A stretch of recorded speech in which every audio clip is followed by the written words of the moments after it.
Hello, everybody. How are you? Happy Friday night. Hope everybody's having a great night. Got a nice little show for you tonight. How many times can I say it tonight? So, what we're going to do tonight is watch some videos. We got some stuff here about the modern audience. We got a new, 28-minute trailer from the Blood of the Dawn Walker from the guys. It's like a bunch of guys who worked on The Witcher 3. They left that studio and formed their own studio. I think it's called Rebel Wolves, I think it's called, if I'm not mistaken. Then we got a nice little interview here with JD Vance on Fox News. We'll watch that too. And then we'll jump into some gameplay. We'll probably play some REDSEC. Some Battlefield 6 or REDSEC. So, grab a juicy juice, grab a drink, grab some popcorn, chillax, and let's get the stream started. Boom.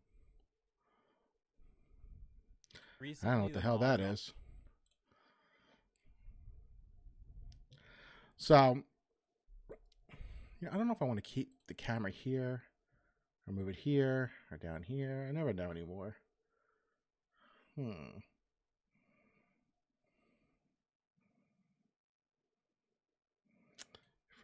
right now, I'll put it right here.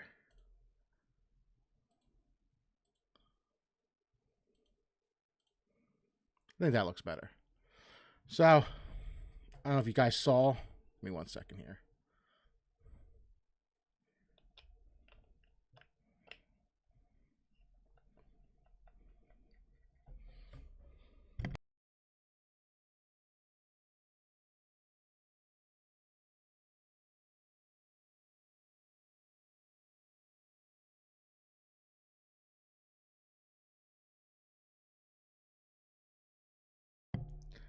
So, I don't know if you guys saw, but lately the game industry has been cleaning itself up and purging itself of all the DEI activists and Karens.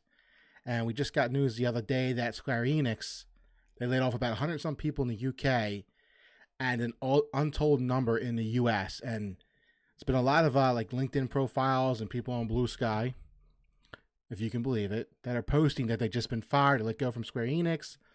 So it looks like they're going in and clearing out all the DI activists and Karens because their company is not doing very well right now. So they're trying to clean house and focus more development in the Japan area, like their culture wise for building games instead of the DEI shit we faced here in the West.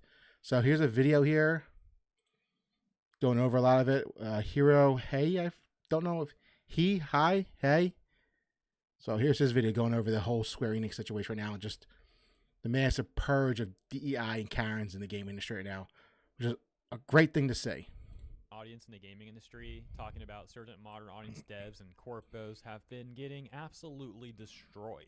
For example, Square Enix announced layoffs as part of US and Europe restructuring. The subtext reading, nearly all areas of Square Enix's Western business affected by latest cuts, it tells staff.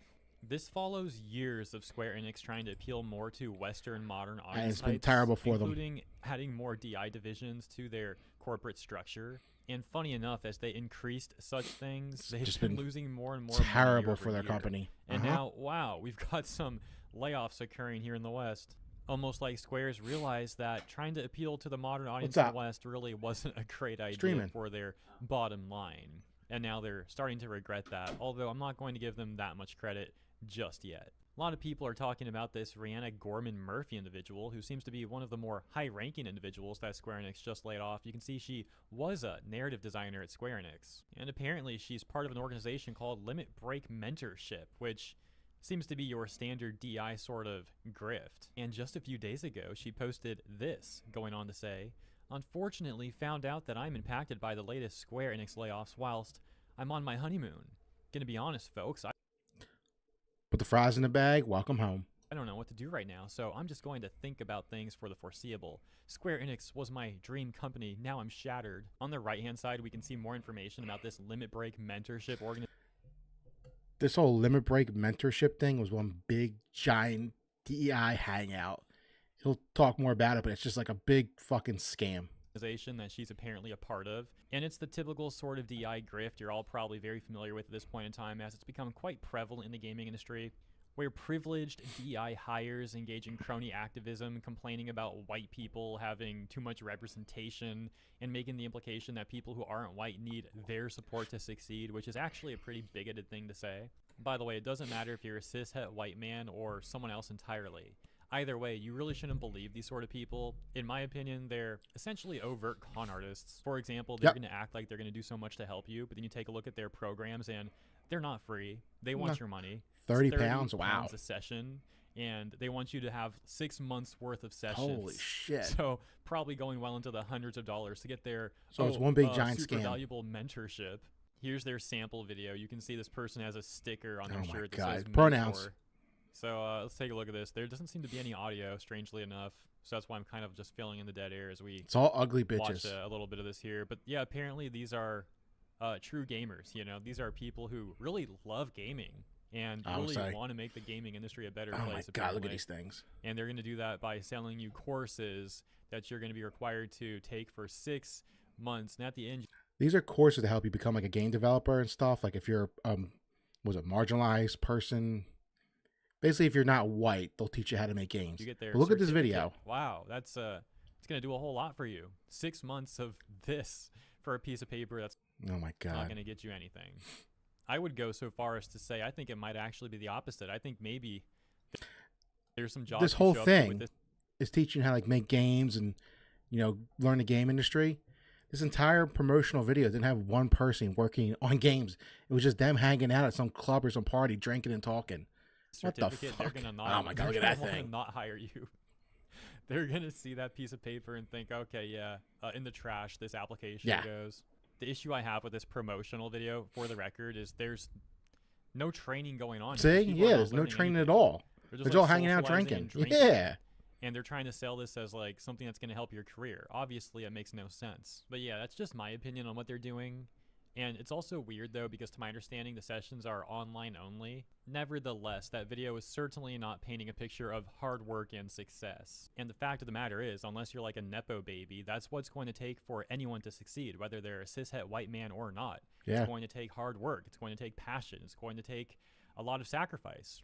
And then there's John Hynek, the former VP of Global Publishing at Blizzard, who joined Square Enix in October 2018 as Chief Marketing Officer. And this guy is someone who would routinely engage in extreme partisan political rhetoric on his public social media accounts that are directly tied to his corporate position. And oh no, what's this? Mere days ago, he's now saying that he totally wasn't fired from Square and is in fact totally resigning on his own. Now what they do in this situation sometimes is that if you're getting ready to be fired, they'll let you know ahead of time, so they'll give you the option to resign instead of being fired. They did the same thing with that guy from BioWare, Coran Bush, the one who directed the latest Falguard. He ended up resigning, so he wasn't getting fired. So they give you the option here to actually resign instead of being, disgraced and being fired. Will giving up that executive position as Chief Publishing Officer effective on November 21st. Many people, of course, are skeptical that he resigned and that this wasn't a termination or a suggestion to resign, as Square seems to be cleaning house from some of their Western branches. As we read in the intro, for example, these layoffs at Square Enix are apparently affecting nearly all areas of their Western business. And then there's China's massively successful NetEase, who is shutting down a subsidiary named Bad Brain Game Studios, which is a developer studio based out of Canada. Now, I don't know if this Canadian studio, Bad Brain Game Studios, is another modern audience type studio or not, so I'm not saying that they are. But it is simply interesting that around the same time that Square is divesting from the West, we've also got NetEase similarly doing this as well. Anyways, I saw that in the news today, and I thought that was all pretty interesting, but let me know what you think. And as ladies and gentlemen, welcome home with the fries in the bag. So here's what's going on. They're realizing now, because I remember there was a company, or the game Forspoken. I don't know if you ever played it. That was from Square Enix. They created an entire studio called Luminous Studios. They made that game. It did so bad they closed down the entire studio. It's finally time these people realize they're losing too much money to keep this charade going. So, like I said, you've seen a lot of DEI fires, and there's going to be a lot more going on in the industry. It's a great thing to see. Hopefully we can get like actual devs with talent working in these studios and not just a bunch of DEI hires and Karens anymore. Gaming might actually be finally fucking healing, guys. I really hope so. We'll leave it there.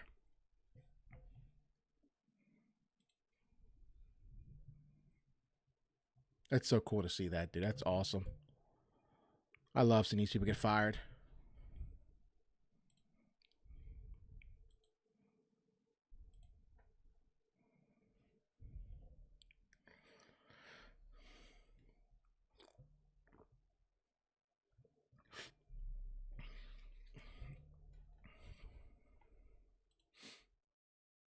All right, so this video is from Dawn Walker. I think it's called Dawn Walker, right? The New Blood or Dawn of the Blood Walker. It's called Dawn of the Blood Walker. I think it's called Rebel Wolf Studio. There's a bunch of guys. They're the ones who there's a bunch of them who worked on The Witcher 3. They ended up leaving CD Projekt Red and started their own studio, Rebel Wolves. This is their first game coming from that studio called Blood of the Dawn Walker. It's got Witcher 3 vibes. It's all about like vampires and stuff. I think it's set in our world, like a fantastical version of our world. I think like in the 1400s maybe. And you play as a character. I believe his name is Cullen, and he's part vampire, part human.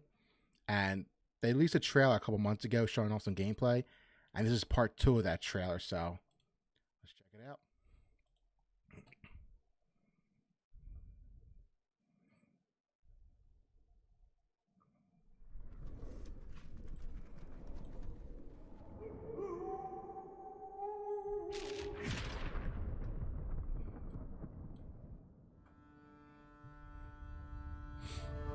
So it features actual gameplay footage from Blood of the Dawn Walkers.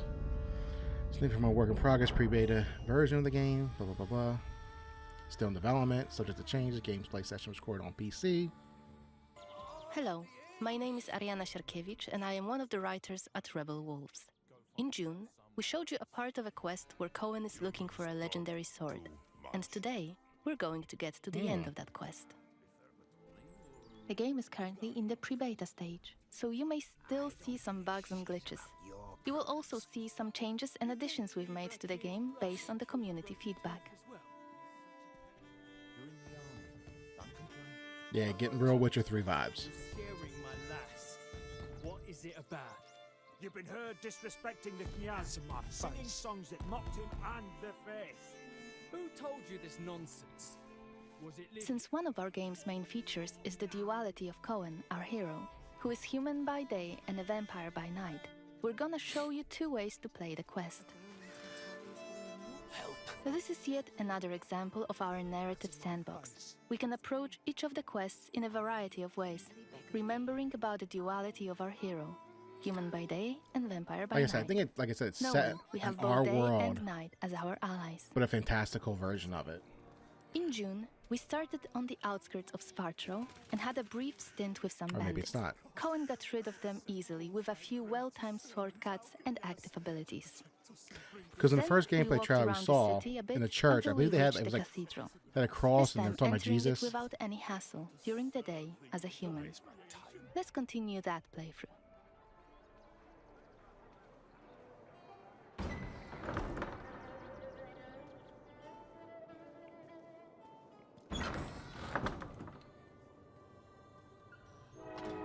Here comes the train.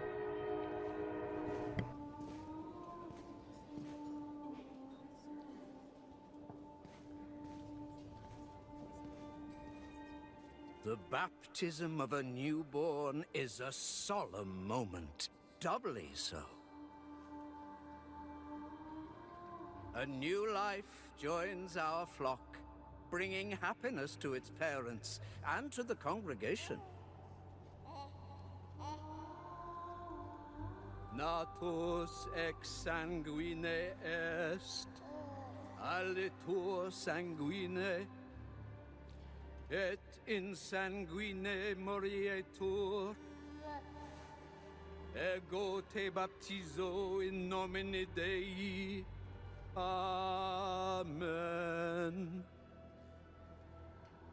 Alright, train's gone. I didn't realize he has hecachromia, 2 different color eyes. I'm pretty sure the religion was like our religion, but the vampires invaded and made them all convert to, you know, worship them.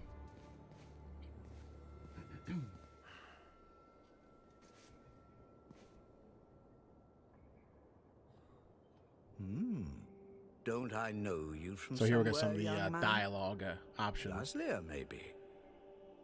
Right here. That's right. My name's Cohen. It's a real shame Cohen. what happened there. So many good people imprisoned. But where there is sin, there must be chastisement.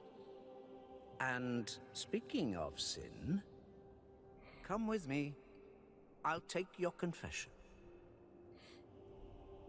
Thank you, but I have no need for confession. Ah, so you deem your conscience clear? I wouldn't go that far. But I'm sure you're a busy man, Father. So while I appreciate the offer, I feel that my soul shouldn't be your priority. I won't press the matter. You are quite correct. I have So we many saw, like other I said, a duties couple. to I think back in attend. June we saw the But please remember a version that of in this order where he to be did it saved, during Night as a we Vampire. all This mission, need to or repent. did it during the day? Actually, Myself no. He came back included. to the church at night and I fought a hope we vampire. can speak again soon. Good day to you, Cohen. Father Florin? We can start by chatting with the deacon. He might know something about the catacombs where Saint Mihai is buried. Damn, 2026 is gonna be packed. I mean, this is coming out in 26.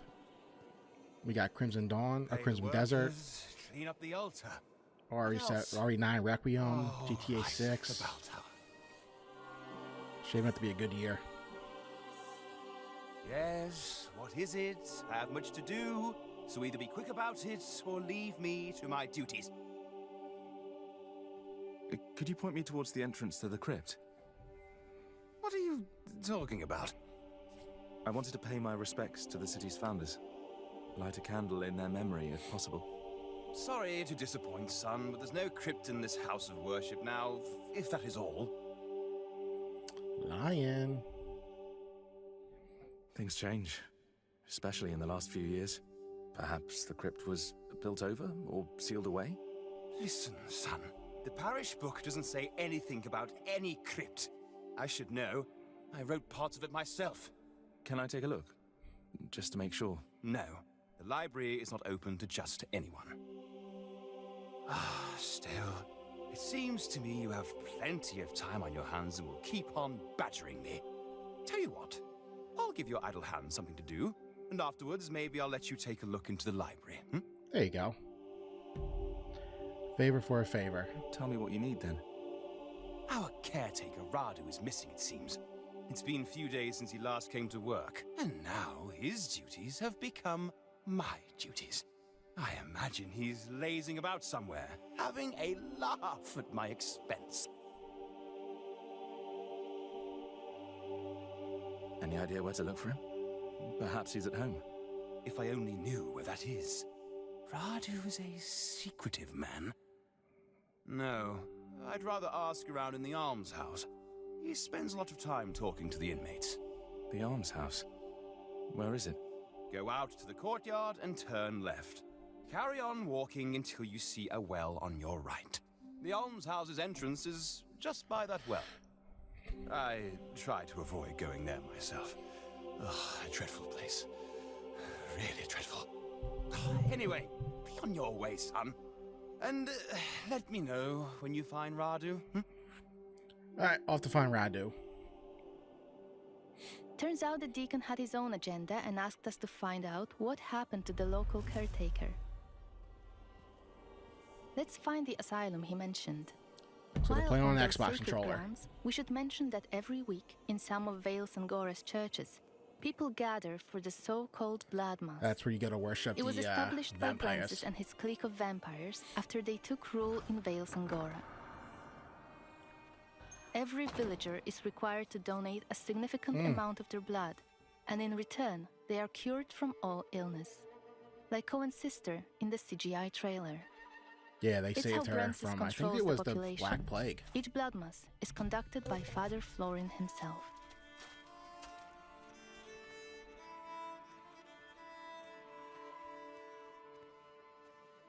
I think also too, like in like the new Zelda games, like the main vampire boss you have to kill is in like the main castle in the village, and from the start of the game you can just rush straight towards him and fight him, just like you can like Zelda, where you can just rush straight to the castle and fight Ganon. You can do it in this game too. Now you might not be able to, it might be very hard since you'll be significantly under level and don't have any good equipment, but if you want you can try to do that. Maybe someone in here has seen the caretaker. The sister is too busy to take a look at him. It's just a matter of time until that wound festers. What do you want? I'm looking for the caretaker. I've been told he sometimes comes here. You mean Radu? Yeah, I know him. Steer clear of that bastard. Any idea where he is? Right now? Nah. But I do know something. Might be interesting for you. Really? All right, tell me. That's not how it works, friend. I need a little palm grease first. Here you go. It better be worth it. Make the world turn. It is. Something strange is going on here. Every night there are noises. Creaking, scratching, and I don't know, things being pushed around. Some of the folk here say the building's haunted. Listen, I didn't pay to hear a ghost story. You were supposed to tell me about the caretaker. Oh, I'm getting there. I'm not trying to swindle you or nothing. You see, there's a closed-off wing here. They put the plague patients there when it first hit. But one day... Listen, his sister was suffering from it. The vampires cured her of it. The CG trailer. We're watching after this. But I hear that the caretaker knew how to get in there. Some secret entrance, and used it, but I don't know what for. I see. Any idea where it might be? Somewhere upstairs, I think. You'd have to look around. All right, I'll check it out. Thanks.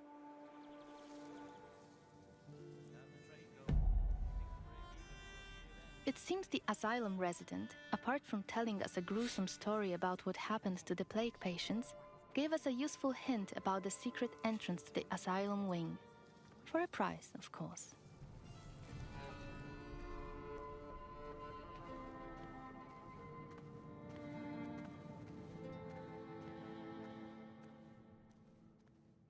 Using focus mode allows us to see that there might be something hidden behind the shelves.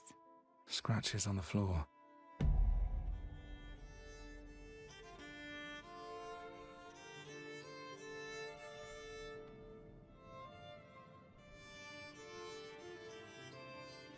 Move the bookcase, buddy.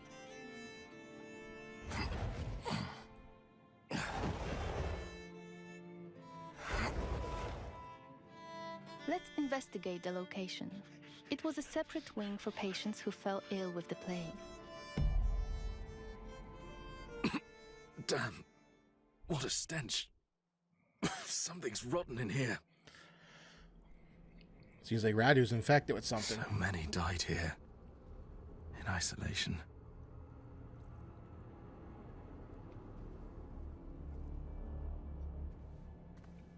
This wing was blocked off, and they were left to die a terrible death. Damn.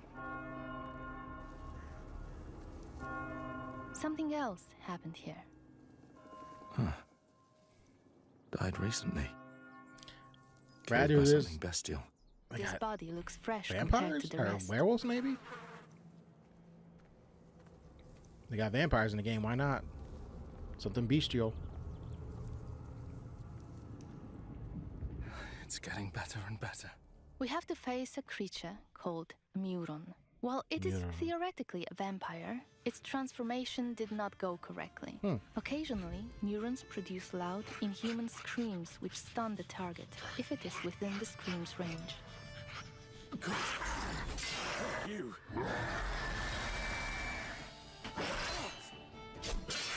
Well, here's modern day, during the day As combat. you can observe, their behavior is chaotic and hard to predict.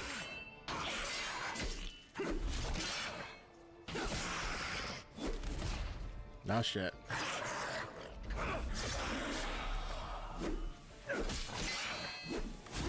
And this is probably Radu.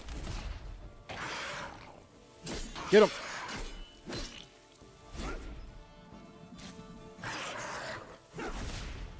Euroni possessed the vampiric ability of Shadow Step. However, it is juggy and unstable. So it shows you on the screen to block. Oh, damn. Killed Radu and the missing residents. Guess he won't get ahead in life. We can learn more about what has happened here by using the Compel Soul hex. You can learn this hex during the game. Talk to the dead. It is a feature enabling the player to talk with certain corpses, those that have moths flying above them. Okay. Magic is only available to Cohen in his human form. We wouldn't be able to talk to the dead had we come here at night. It's you, isn't it? Please, stop. Where's that Radu? It hurts. I beg you. We're friends. Radu, please. Nope, the thing we killed was Radu. That's enough. Rest now. We can go back to the Deacon now and report our findings. Before we chat to him, notice that our current objective again has the hourglass symbol. This tells you that the dialogue will push the time forward.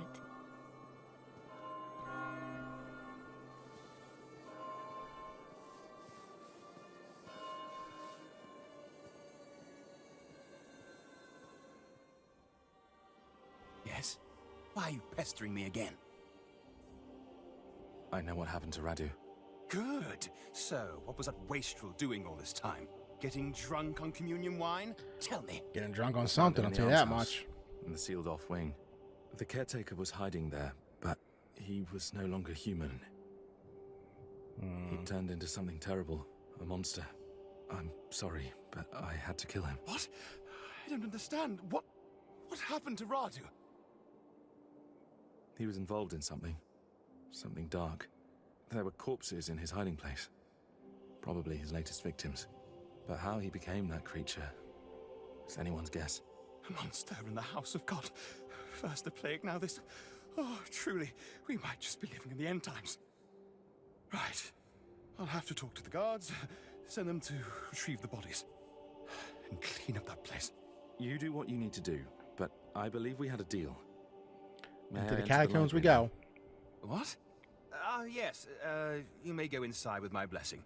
I'll tell someone to leave the door unlocked for you. The book you're looking for, it's called The Annals of Svartrau Cathedral. Now, excuse me, I must go to Father Florin and tell him we need a new caretaker. He gave us access to the library in exchange for our information. Let's go there and find the book he has mentioned.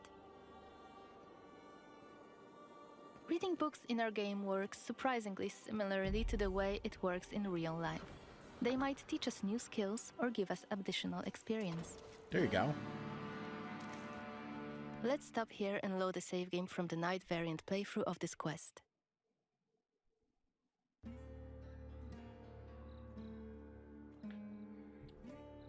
So now we're going we vampire are again mode. In Svartrau, in front of the cathedral. Yep.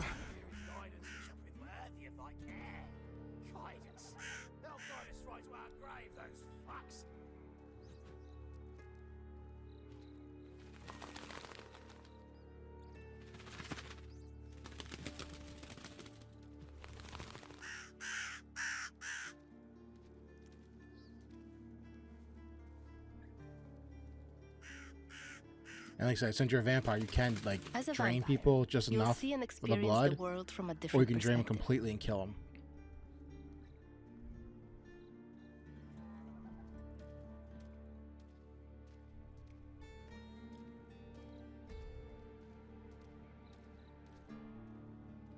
You sure it'll work?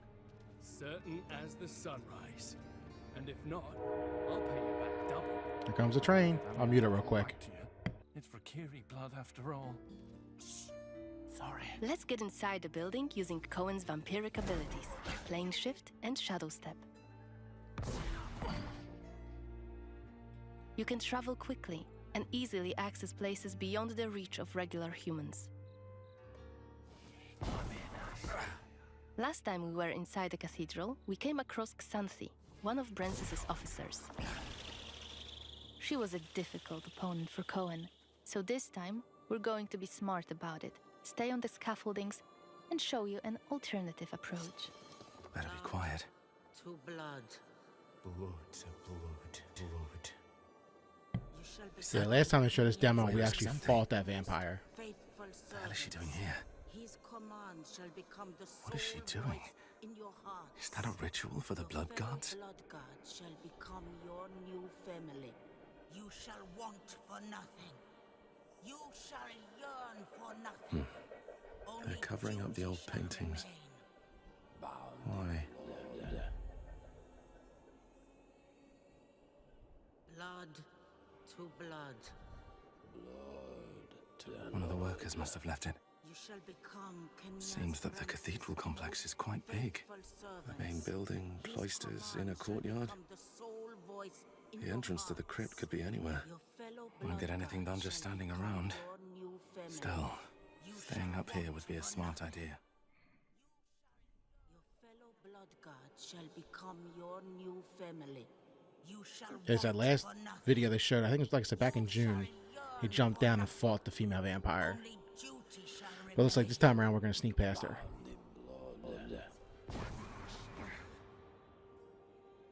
blood to blood. Let's start by checking out one of the frescoes in detail. Sanctus Mihai, patron saint of Svartra himself, victorious and well loved. There's the legendary silver sword. I hope it really does exist. You shall want for nothing. You shall yearn for nothing. Only duty shall remain. So I wish we got a game like this in the style like Game of Thrones were. Should help my like in search. that vein. It'd be so Turns fucking out, cool. this one was actually about Saint Mihai, owner of the sword we're after. The powerful weapon might tip the scales in Cohen's favor and help him save his family from the vampire lord Brensis. Your fellow blood god shall We can check some of the buildings in the courtyard. Maybe we'll find some interesting clues inside them. Let's shadow step to this one below. It's the library we were supposed to enter a few moments ago in our day variant playthrough. So many books. It seems that people don't usually close the balcony doors in Svartro. We can again use our system of getting a closer look at certain So they have objects crosses, to so both I'm pretty sure appreciate it's the set in beauty our of the story world. being crafted in front of our eyes, Like a and fantastical to uncover version of secrets it. about Vale Sangora. And we used The to annals of Svartra Cathedral. practice Christianity in this About village, to but have the some vampires took information on Saint over, Mihai's crypt. and now they're like the new gods, and they gotta worship them. And thus Saint Mihai was laid to rest in the catacombs beneath the cathedral's side courtyard, by the cloisters. Marked by his own personal sigil, the saint's remains and his sword were buried under a memorial stone. There you go. Under Saint Mihai's memorial stone. And I already know his symbol. Alright, we should be looking for a crypt somewhere on the premises of the Svartro Cathedral. Let's grab the door key on the way to open the door.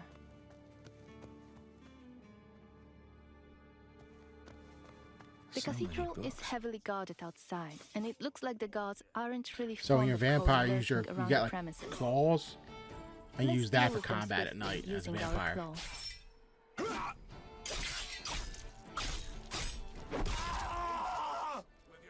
We've listened to your feedback, and we've worked on the flow of using active abilities. Okay. We are no longer pausing the choice menu. It's real time in gameplay. It's also There you a go. good opportunity to show you another use of the Voracious Bite ability Cohen uses to drain people's blood. In combat, it will both replenish your health and deal some damage. So you can do that to NPCs and stuff to like regain some of your abilities, Let's or you explore can the other areas in the courtyard. go a little eviler and drain them completely and kill them. just need to get a breather. I don't really like the fact that you gotta use your, Let's claws. use the sword this time, because yes, It just you can seems fight kind with a of sword weird. as a vampire, you start but using your before claws we for engage, combat. let's adjust the camera. I'd rather just use Camera a sword. placement was one of the Use hottest sword plus topics claws, that'd be after cool. our gameplay reveal. We've got lots of feedback about it, and we decided to add a second option for those of you who prefer the camera slightly further away from the character. The camera will be adjustable for combat and exploration separately, so you can choose the setup you prefer. No, so you can use a sword. Okay, that makes it better. Cohen's faster using the sword as a vampire compared to his human form. Damn! He's gonna have a headache in the morning.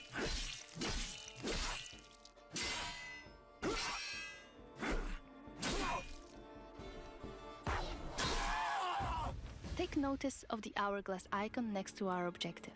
It indicates that opening the crypt will move the time forward. Okay. Start at night, finish in the How day. about here? St. Mihai's symbol. Let's open the entrance and investigate the crypt.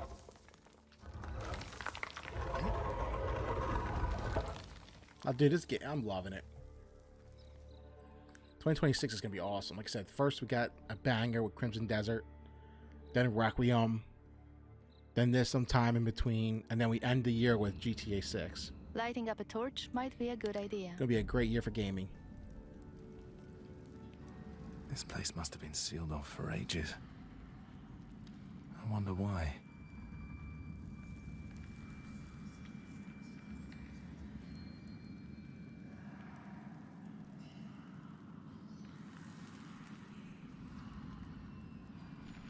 We can hear some moaning coming from behind one of the walls.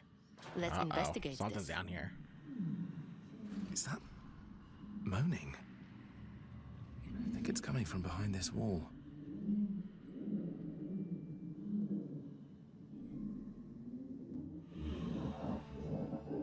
Hello? Can you hear me? That ain't human.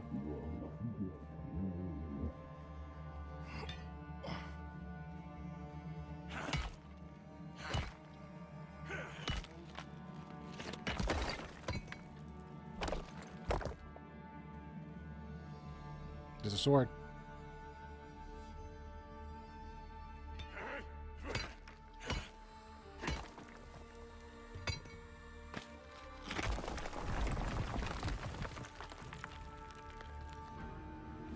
Wait. Say Mahal. Are you Mihai? Say Mahal. Tobias! Damn. Or he's a vampire.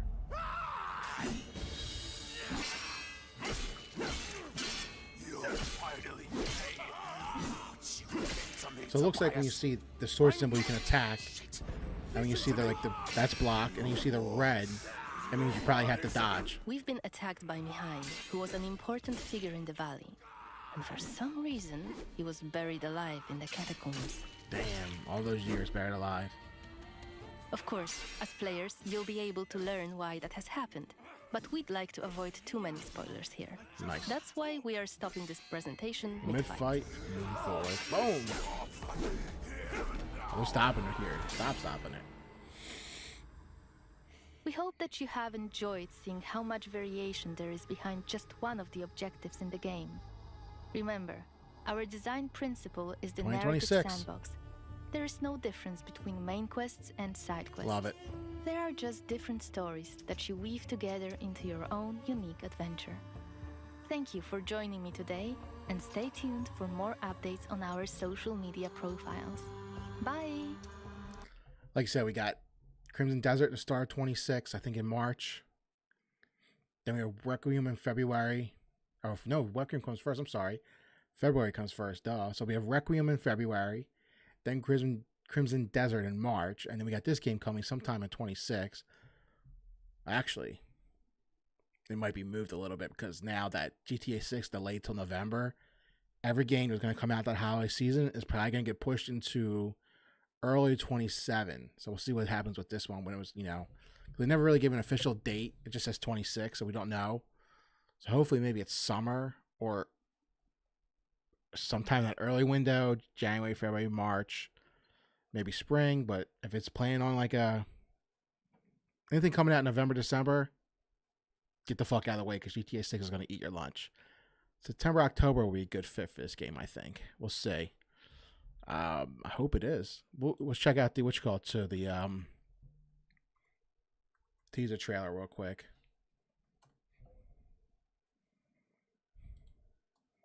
Where they're talking about how his sister was like how they here it is. So this is like the first teaser trailer they put out. 18. It shows you the main vampire villain.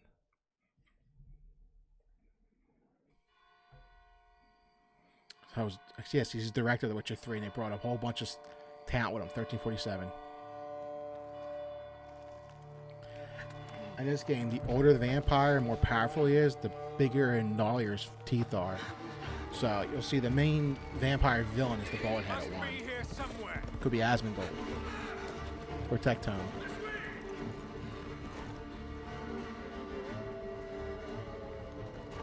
So his sister, yeah, she's suffering from the plague, the Black Death. He's trying to save her. I think it's the lord of this village. They're killing anybody that has a plague to stop the spread, which is a smart idea. Lunka. Don't hurt her. Ugh. You gave us quite the chase, young man. That's him right there, the lord, I believe. Ah, Roderick, remind me, did I make an exception for children? No, sire. No. That would have been foolish, would it not? They spread the plague just as well as adults. And there's only one way to stamp out this sickness. No!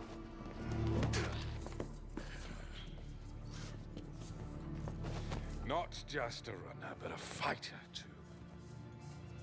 Had we met There's a vampires. Things might have ended there. No hopscotch for him.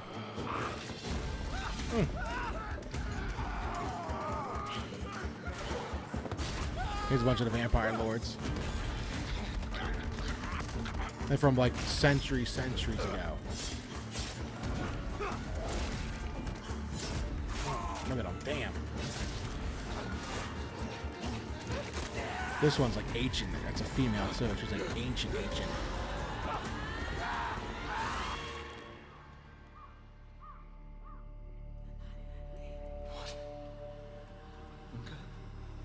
Lunka. That's the lead vampire. That's the main boss. My sister. She needs help. Fast. Please, let us pass through. I beg of you. Please. Please. Those fucking eyes.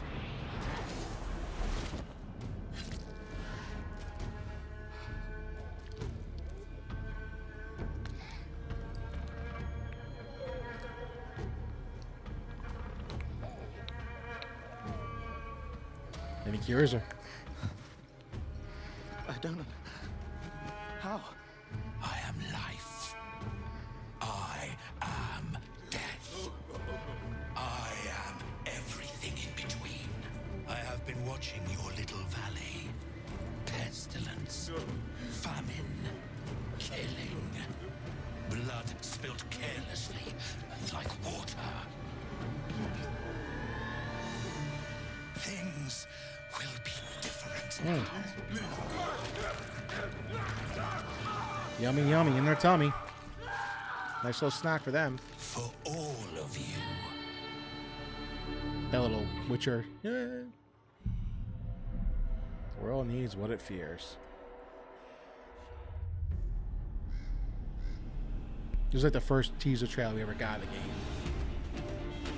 It was like something like 20 seconds of gameplay, not even. When we first saw.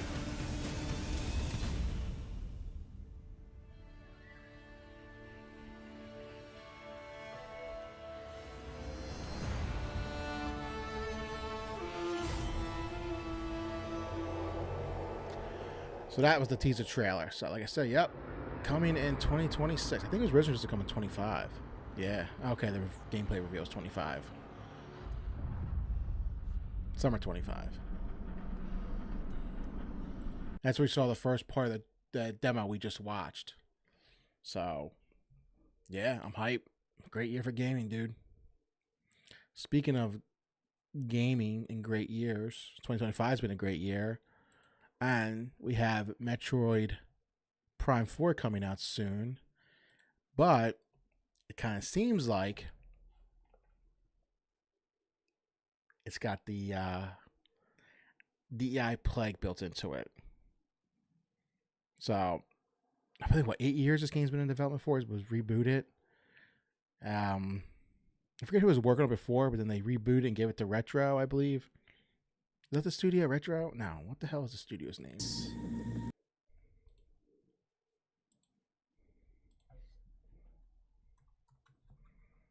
Rare. Or is it Rare?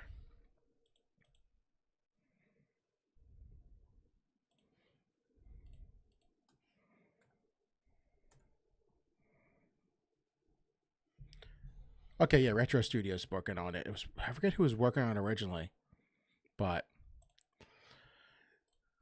yeah, this game is coming out in, I think, a few weeks in December. Metroid Prime 4. It was, like I said, it's rebooted a couple times. Now it's back, but it seems to have a case of the millennial DEI theater kid writing. There's this clip going around all over social media. I see it all over X. Samus has a little sidekick character with her this time around. And in great DEI fashion, he is a weak, pathetic, mumbling, terribly written, cheesy dialogue man. Here. You're alone. This is on him. A planet. No hope of survival. But you're also not sitting next to Phil anymore. What is this shit, dude? So more DEI slop. Win? You're alone on a planet. Like, what is this, dude? No hope of survival. But you're also pure not millennial sitting kid next to Phil DEI anymore in a writing. cubicle, so win? Fucking retarded. You're alone. Like, it's like on a planet. What is this, dude? Metroid just got like a bumbling, stupid, But sad you're also man. not sitting next to Phil anymore in that cubicle, so Stupid. win? That threw me off from the game. I'm not buying it now. I'm done. I can't stand this DEI. And you know, Nintendo America had a hand in that. They take Nintendo better get their shit together with that studio, because they're gonna ruin a lot of their franchises. It ain't looking good. Seen a lot of people getting pissed off about that. Just terrible. The millennials just like, and I'm a millennial, but a lot of them just, they can't. Well, it's not that they can't write. Is that these studios hire a bunch of fucking like their own kind of people who have like, they think they're good writers, but they're really just fucking wannabe reject theater kids who have like never had like any real struggle in their life, so they don't know how to write good characters. It's just like, you know, their biggest struggle in their life was, you know, getting rejected for a play casting, or someone misgendered them on the street so they had to fit. That's like been their biggest plight in their life. It's just pathetic.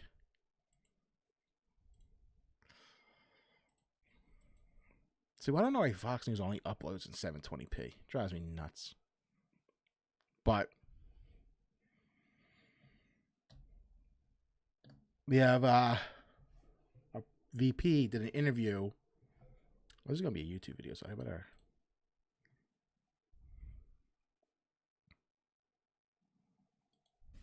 Mr. Vice President, great to see you again. Good How to are see you? you. Welcome. Good. Appreciate Good. How you doing? And thanks for sitting down. Well, I guess we start with a little good news. Yeah.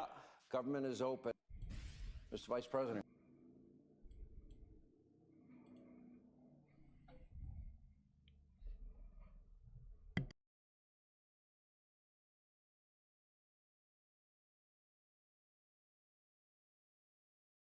All right, so let me switch it here real quick. So our VP, JD Vance, sat down with Sean Hannity the other day. I think it was right after, I think it was the night of or the day after we finally opened the government back up. That's been closed for what, 35, 40 days, 41 days. He sat down with Hannity to do a 2-part interview, going over a lot of the stuff that is plaguing our country right now.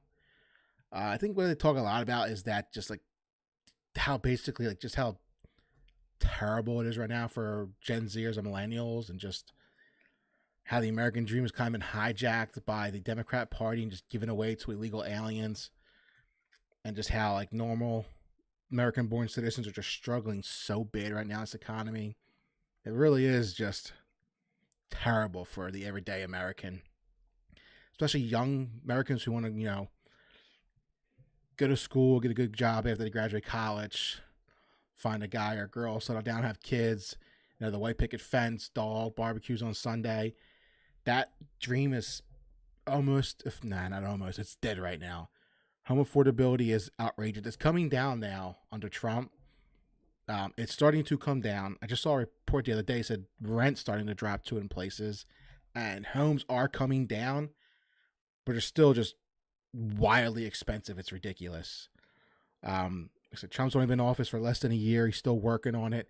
He spent a lot of the first half of this year traveling the country and setting up deals to bring production to America, signing big, giant, multi-billion-dollar deals to bring work and factories to America to try and help and save the everyday working American.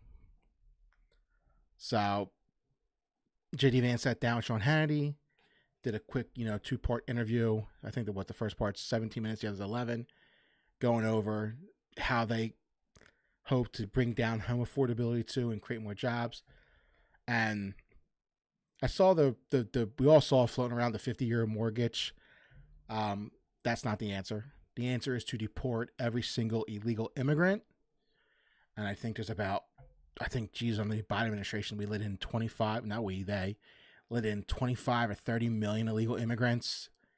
And to get rid of the H-1B visas, which has just been completely hijacked by Silicon Valley mostly to hire cheap foreign labor. Almost basically having slaves. That's kind of what it comes down to. And that's the way to fix this country. It should be America for Americans, not for cheap labor and illegal immigrants. So he sat down here, did a 2-part interview. This is part 1.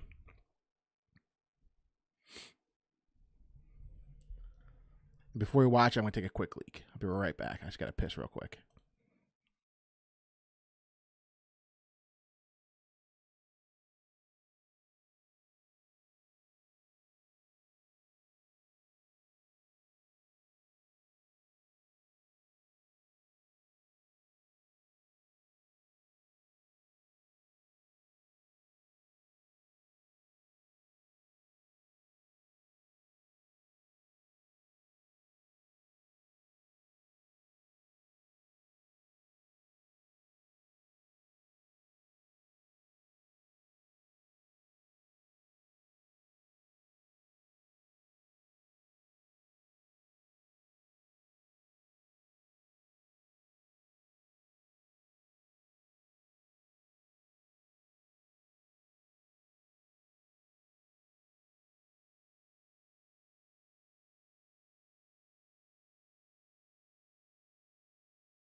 All right, I'm back. I just want to go to the bathroom real quick and grab a drink.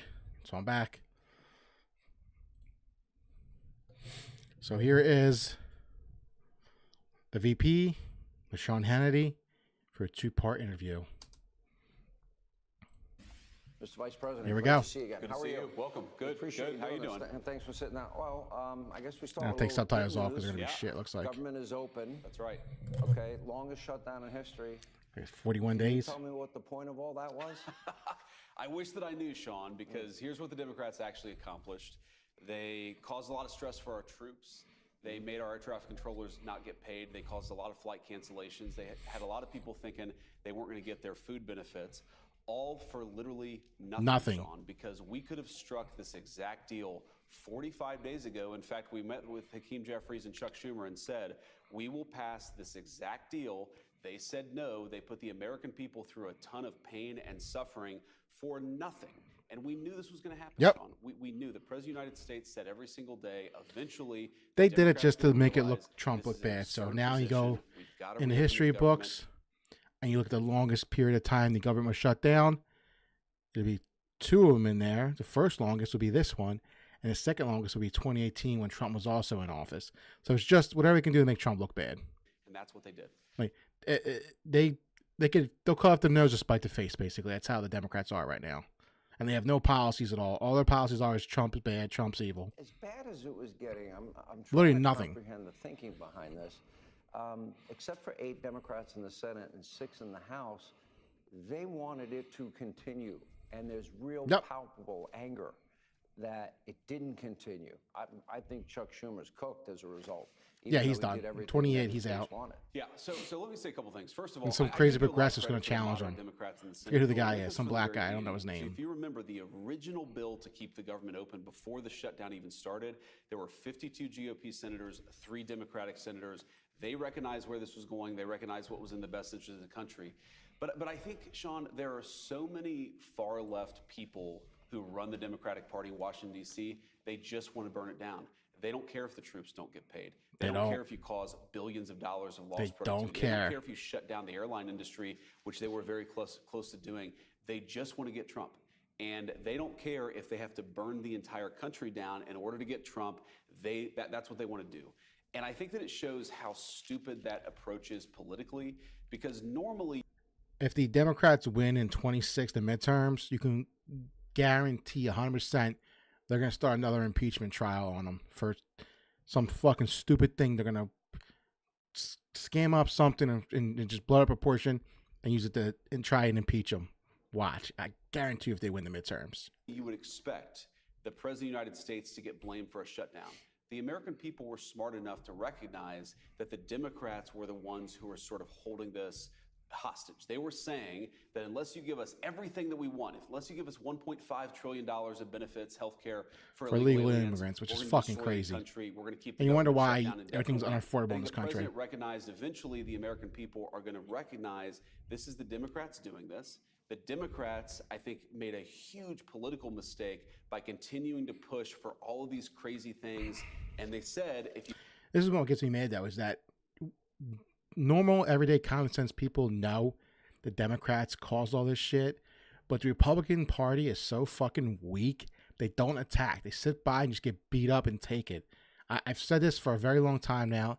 The Democrat Party is nothing but pure evil, socialist/communist, and the Republican Party is full of a bunch of pussies. That's where we are politically.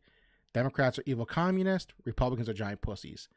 And you got the MAGA right there in the middle who are actually good, common sense Americans, but there's just not a lot of us in the Senate or House. So we're kind of outnumbered, and we have the old guard Republicans who are pussies and don't do shit, and you have the evil communist Democrats. So it's so hard to like spin the narrative because the Democrats control the media and they control the narrative right now. You'll see it all over. People are blaming Trump for this and that. When he, like, the economy right now, they're blaming him for the economy being so terrible. Like, he just got into office less than a year ago. He's working on it, but it's not good enough. And now the Democrats will spin it as it's his economy. He caused all this inflation. When Biden was in, there's nothing wrong. Now we got inflation like crazy. So the Democrats, or the Republicans, have got to do a better job attacking these communists, but they're just full of so many old white pussies. You don't give all these crazy things, we're going to keep the government shut down. It was politically stupid, but you're right. I don't understand the psychology of a Democrat who says, we'd like to burn the country down in order to get Donald Trump. They but don't care. Unfortunately, it just drives home. That's what their party is about. That was the thing, 1.5 trillion, hundreds of billions of dollars for healthcare for illegals. Which is ridiculous. Programs abroad, Yep. NPR, PBS. It's all money laundering. Again. And I'm like, that's the hill you want to die on. During the process, at any point, did any Democrat, any leader, did you have conversations with them, say, what are we doing here? With me? Did that happen behind the scenes that nobody knows about? Oh, of course. Privately, we were having conversations all the time. And frankly, privately, the Democrats would recognize the position of their far left was crazy. But they all feel a little bit like they're being held hostage by their far left. You said it very well. Chuck Schumer, this probably ended his career. Yep. And he was the person who was fighting more than anybody to keep the government shut down. So the far left, they're never going to be satisfied unless the Democrats are willing to burn down the entire country. Luckily, there were a few moderate Democrats who allowed reason to prevail. We have to step back, Sean, and remember how crazy the demands were. They wanted $1.5 trillion, a lot of that healthcare benefits for illegal aliens. Which is ridiculous. They wanted us to undo all of the great border policy that we've been doing. They wanted us to refund, like you said, NPR and PBS. No. They were basically saying that we want the far left's priorities to dominate in the Trump administration. Yes. And unless that happens, we're going to set the entire country on fire. Yep. Really disgraceful moment for the far left of the Democrats. And frankly, a very revealing moment for the American people. Because what were they asking, Sean? They weren't saying that we want to do great things for the American people. They weren't talking about jobs. They weren't talking about health care. They were talking about give us $1.5 trillion for healthcare benefits for illegal aliens. This party's been like this since like 2013, 2012. For you to fly home to see your family on Thanksgiving. It's just craziness that was ever their position, but it was. Will we get it back up? And wait till they get back in power. Wait till they have the presidency, the House, and the Senate again. It's going to get so bad. They actually brought. See, Trump's right. The Republicans, they need to nuke the filibuster, but the Republicans are cowards, so they won't do it. Because I think Ted Cruz said it too. They don't have the votes because they don't think that the next time the Democrats take power, that they'll nuke the filibuster. They don't think that's going to happen. Even though they tried a few years ago, but they didn't go through because they lost it by 2 votes. Manchin, I believe was his last name, and I forget the other lady's name who voted against it. They have since run those 2 out of the party. I think Manchin became a Republican, and the lady, I forget her name, but I think she left politics altogether, I believe. So you better believe the next time they get power, they're going to 100% nuke the filibuster. It's just the Republicans are smart. They do it now, pass all of Trump's policies, and that way we have a fighting chance of saving this country. The bill over to my house last night around 9 o'clock to sign it because as the president of the Senate, I had to sign it for the Senate. Mike Johnson signed it for the House. And then, of course, the President of the United States had to sign it into law. Uber eating bills from Congress? Right. Is that... Basically, I mean, the Senate parliamentarian was driving around in an Uber going from place to place to get this thing signed.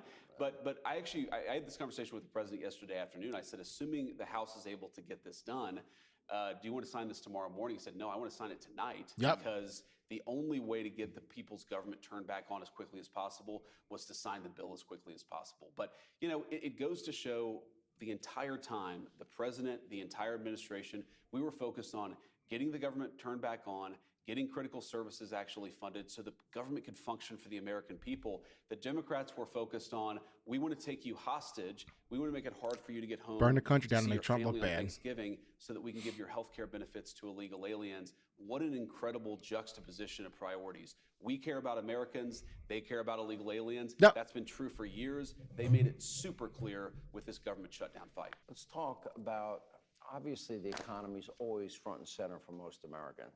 All Americans. I would argue that it's the most important thing. Foundationally, everything's set. Trillions of dollars of committed monies for manufacturing, largest tax cuts in history. It took quite a while, over a year and a half, for the Reagan tax cuts to kick in. That's right. Ended up with 21 million new jobs, longest period peacetime economic growth. President Trump now has given us the largest tax cut in history. Good. No tax, tips, Social Security, overtime. Then you add the energy component. So for people now that maybe are still suffering from the Biden-Harris economic hangover, when do we really see the engine of the economy start to take off? Entire administration was the Some of it's already Titanic. started, Sean, but some of it is going to take a long time because we inherited a disaster. Yes. We inherited the highest peacetime debt and deficits in the history of the United States of America. Probably the We worst inherited inflation in our country's crisis history. in at least the last 40 years, and I think probably longer. So a lot of Americans, when we took over, they were struggling. They either were underemployed or they didn't have a job altogether. That's an understatement. Their wages had been stagnant. And the President of the United States said the most important thing that we have to fix is for people to be able to live a good life. We need a good job. We that need pay the American good dream wages. back. We need people to be able to go to the grocery store and actually buy what they need for their family. I've seen people at the grocery store buy their groceries with credit cards. That's how fucked this economy is right now. It's terrible. We had a dead corpse in the office for 4 years while a bunch of his cronies behind the scenes were running shit. They didn't give two freaks about the American middle class working citizen. All they care about was flooding this country with illegal immigrants, giving them free housing. Not free because you and I pay for it with our taxes. So taxpayers, our money, housing, food. They're getting debit cards too, like a couple grand. Don't have to go out and spend. Medical care. Like I said, they're also, like I said, I don't know if it's all around the country or maybe just in California. Maybe, I don't know if, like I said, it could be the entire country or just California. They were giving them a $25,000 credit to put a down payment on a house. Think about that. The Biden administration, aka the Auto Pen administration, was giving illegal immigrants 25 grand to buy a house while you and I were left in the cold. That's how terrible. The worst administration in the history. Takes a little bit of time. And I know that there are a lot of people out there, Sean, who are saying things are expensive. And we have to remember That's an understatement. They're expensive because we inherited this terrible inflation crisis from the Biden administration. But you've already seen signs that things are getting better. They are coming down. The price of eggs has gone way down. I don't need Biden administration. I remember seeing eggs. There's a local mom and pop place around me. It's like a chain franchise, but it's also like a mom and pop place, like a butcher place, like a small little grocery store. That's where I get all my meats from. Actually, just got a hoagie from there today. It was really good. I got like chicken patties too to cook, but they can get cheese, lunch meat, all that stuff. They also like make stuff like steak, chicken. They put inside in the fridge and grab it. Their eggs under the Biden administration was about $6 or $7 for a carton of eggs. Now they're going for $2.49. That's how crazy dramatically eggs have dropped. Now, yes, beef is still very high. Their chicken, like the chicken breast, chicken cutlets, they have become middle ground, more affordable. The little pricier, but not what they used to be. I think a pack of like 3 nice sized chicken breast is about $8 right now. They used to be about $6 during Trump's first term. During the Biden term, the auto pen, it was like $13 for a pack of 3 chicken breasts. Now it's around $8, so it is coming down. It's coming in that middle ground where it's becoming more affordable. But yes, beef's up. Eggs have fucking plummeted. Things are starting to turn around, but it's going to take a little bit longer. The price of energy has gone way down. Yes. The price of gasoline has gone way down. And as we know, when the price of energy goes down, that starts to filter out into the entire economy. Yes. But that also takes a little bit of time. There's another component of this, Sean, which to me is maybe the most important because I care so much about our young people being able to afford a good life. A lot of young people are saying housing is way too expensive. Why is That's that? saying it because is. we flooded the country with 30 50, million I think illegal it's immigrants way more than that. who were taking houses I'm saying that ought 40, by right go to 45 American to citizens. 50. And at the same time, we weren't building enough new houses to begin with, even for the population that we had. So what we're doing is trying to make it easier to build houses. Cut all the trying to red make it tape. easier to build factories and things like that so that people have good jobs. We're also getting all of those illegal aliens out of our country, and you're already seeing it start to pay some dividends. Let me give you a very clear statistical example. Under the Biden administration, the price of a new home literally doubled in 4 years. It went up 100%. Under the Trump administration, I live in PA, like right outside of Philadelphia. We have twin homes that front for sale should go for about $215, $220, $230 at the most. They were going for over $300,000. My cousin and her fiance, I'll give an example. They bought their house in 2012. It was a wreck. My cousin's fiance, or ex-fiance, they broke up. Excuse me. He went in, they bought the house for $120, dirt cheap, and needed a lot of work. He went in himself, knew all that stuff, rebuilt the entire house from like inside and out. It was fucking beautiful. He sold it in summer of 21. I mean, like I said, it's a twin in the Philly suburbs. He bought it for $120 in 2012, sold it in 2021 for $300,000. That's so fucking crazy. Like that house should have sold for $240 maybe at the most, because it was so beautiful inside. He did so much work, but it sold for $300,000. I'll give you another example. February 2020, the house we share a driveway with, it was purchased by a lesbian couple for $180 in February 2020. It needed work. They did a little bit. I think they like changed some of the carpets and some of the wood paneling. That was like, it was like an older house. Like it had like that wood paneling in the basement. They changed that. They did a little bit of work to it, not much. Bought it in February 2020. Sold it in October of 2020 for like $270,000. So in less than a year, from February 2020 to October 2020, they bought it for $180, sold it for like $250 or $260 in the span of less than a year. That's how crazy the fucking housing market was during the pandemic and under this administration. Insane.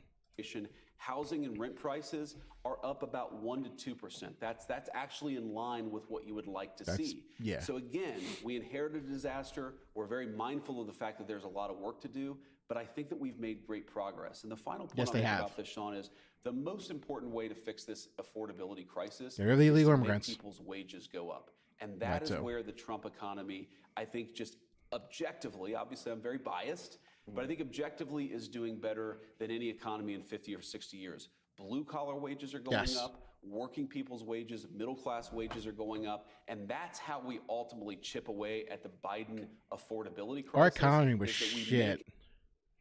The American economy was shit through all the 70s and most of the 80s. It wasn't until Reagan came in that things actually started to get better. From like the early 70s to the late 80s, our economy was just a toilet. An economy where people can afford to buy the things, especially in the 70s when inflation hit like crazy. Good jobs and good wages, and that's why the president's focus is where it is. I want to see that manufacturing get online, because those are high-paying career jobs. Yes, they are. You know, we are going to bring in-house. We always imported. We used to make the American worker, especially in the factories, before we shipped everything to China for cheap fucking plastic that we don't need. We were making the best of the best of the best, dude. You look at like old refrigerators and like stuff like that from like the 50s and 60s and 40s. Those things were built to fucking last, and they did. And they were so cool looking. They're so like built perfectly for what you need.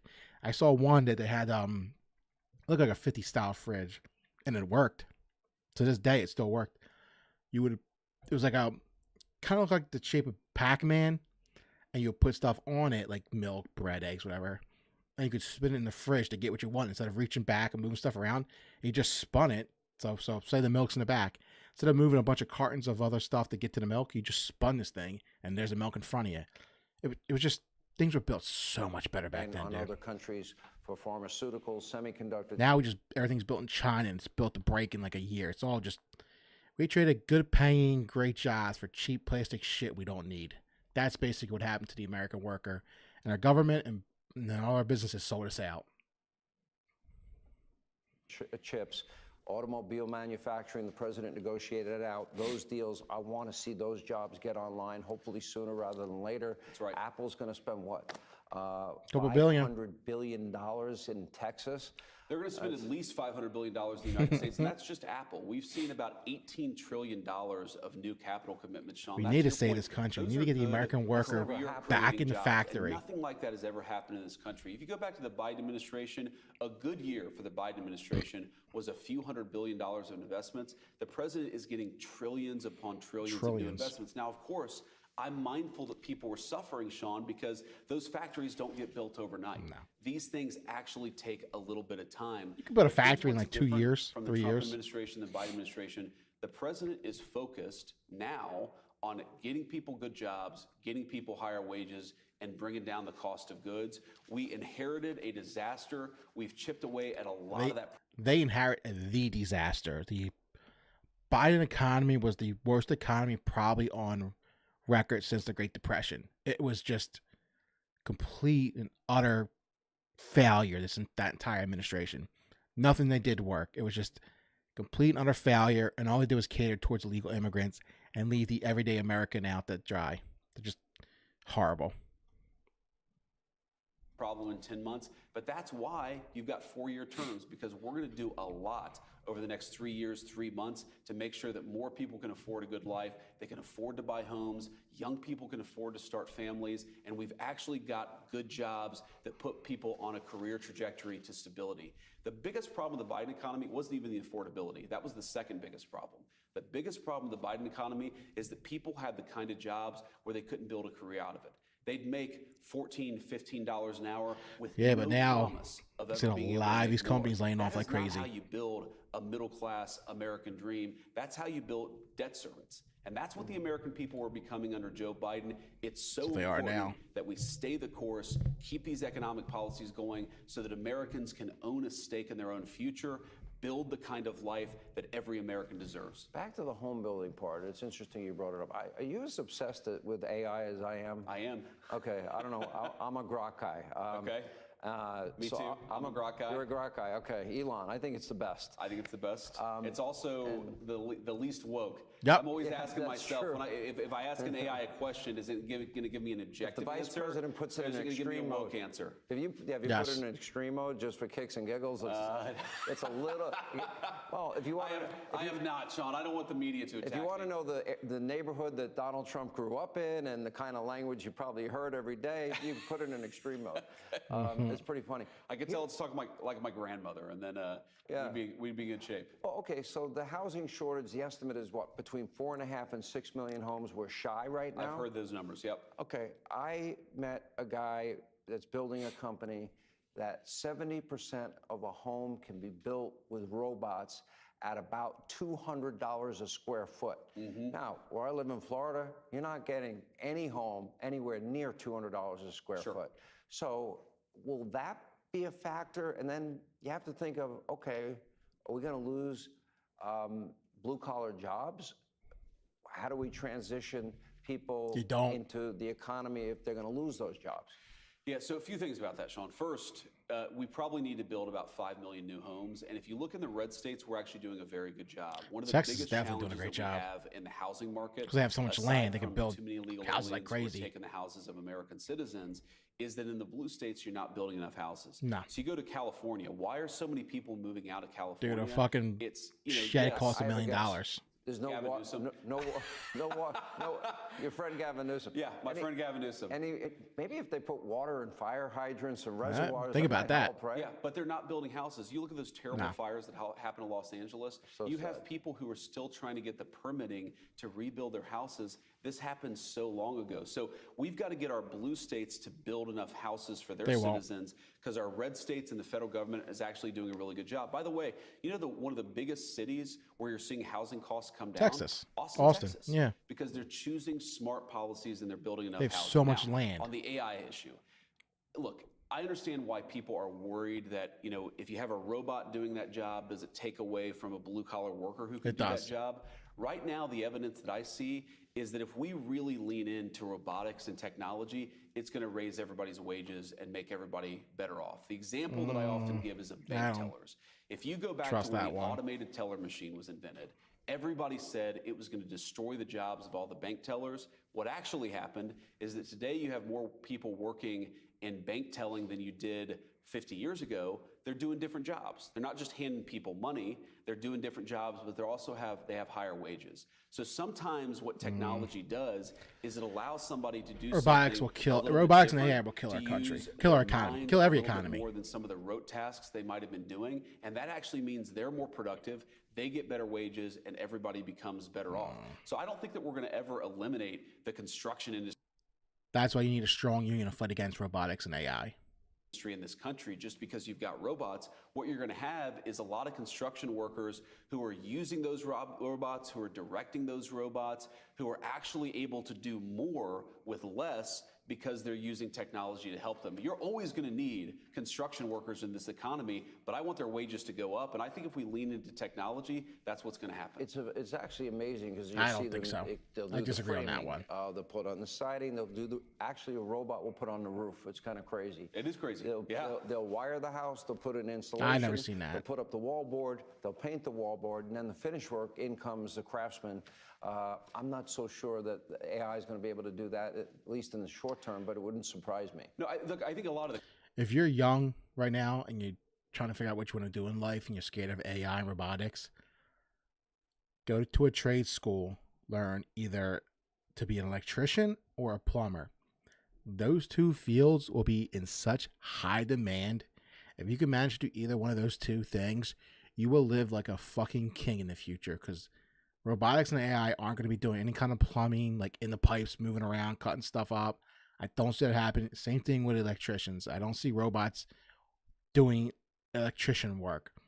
So if you're young, get into those two fields. Craftsmanship, a lot of the direction, a lot of the management, you're going to need a human being to do that. Nobody can replace, no robot can replace a great blue-collar construction worker. You know, you see some of the houses, some of the things they do, the trim that they're able to do. Yes, they can. There's just a number there that I don't think a robot's if you're cheaper, be able to replace. If a robot's cheaper than you, they'll use it. Make it easier for a construction worker to put more nails and more walls over a shorter period of time. Some of the rote things. Yeah, I don't trust. You can't trust a full robot to build a house. The construction workers, and I think that's going to lead to higher wages, and it's also going to lead to more homes for American citizens. The president would love it if they could build the one big beautiful ballroom faster. If a robot could do it faster, I think he'd hire the robot, because I know that's obviously important. Well, but this is an interesting point, though, Sean, because if you go back to you know, there really are, I think, two different models of how you make people more productive, of how you create economic growth, of how you make people better off. The Democrat model was import low-wage immigrants. Yep. And I really do think that hurt the jobs of our construction workers, 100% hurt the wages of a lot of our blue-collar workers. But their idea was the way that we get... California gave 62,000 CDLs to illegal immigrants who can't even read our own road signs in our country. And you wonder why, because truck drivers used to make a fucking fortune back in the day. They used to clear $100,000 a year. Now they're getting paid so little because you have illegal immigrants coming here and H-1B visas coming here and doing the job for cheap. So that brings everybody wage down. You know, take all these H-1B visas and all these illegal immigrants and get them the fuck out. That's how you save the middle class America. More prosperity is that you import more and more low-wage servants. And that actually, I think, reduced prosperity because it meant that a lot of our blue-collar workers were struggling.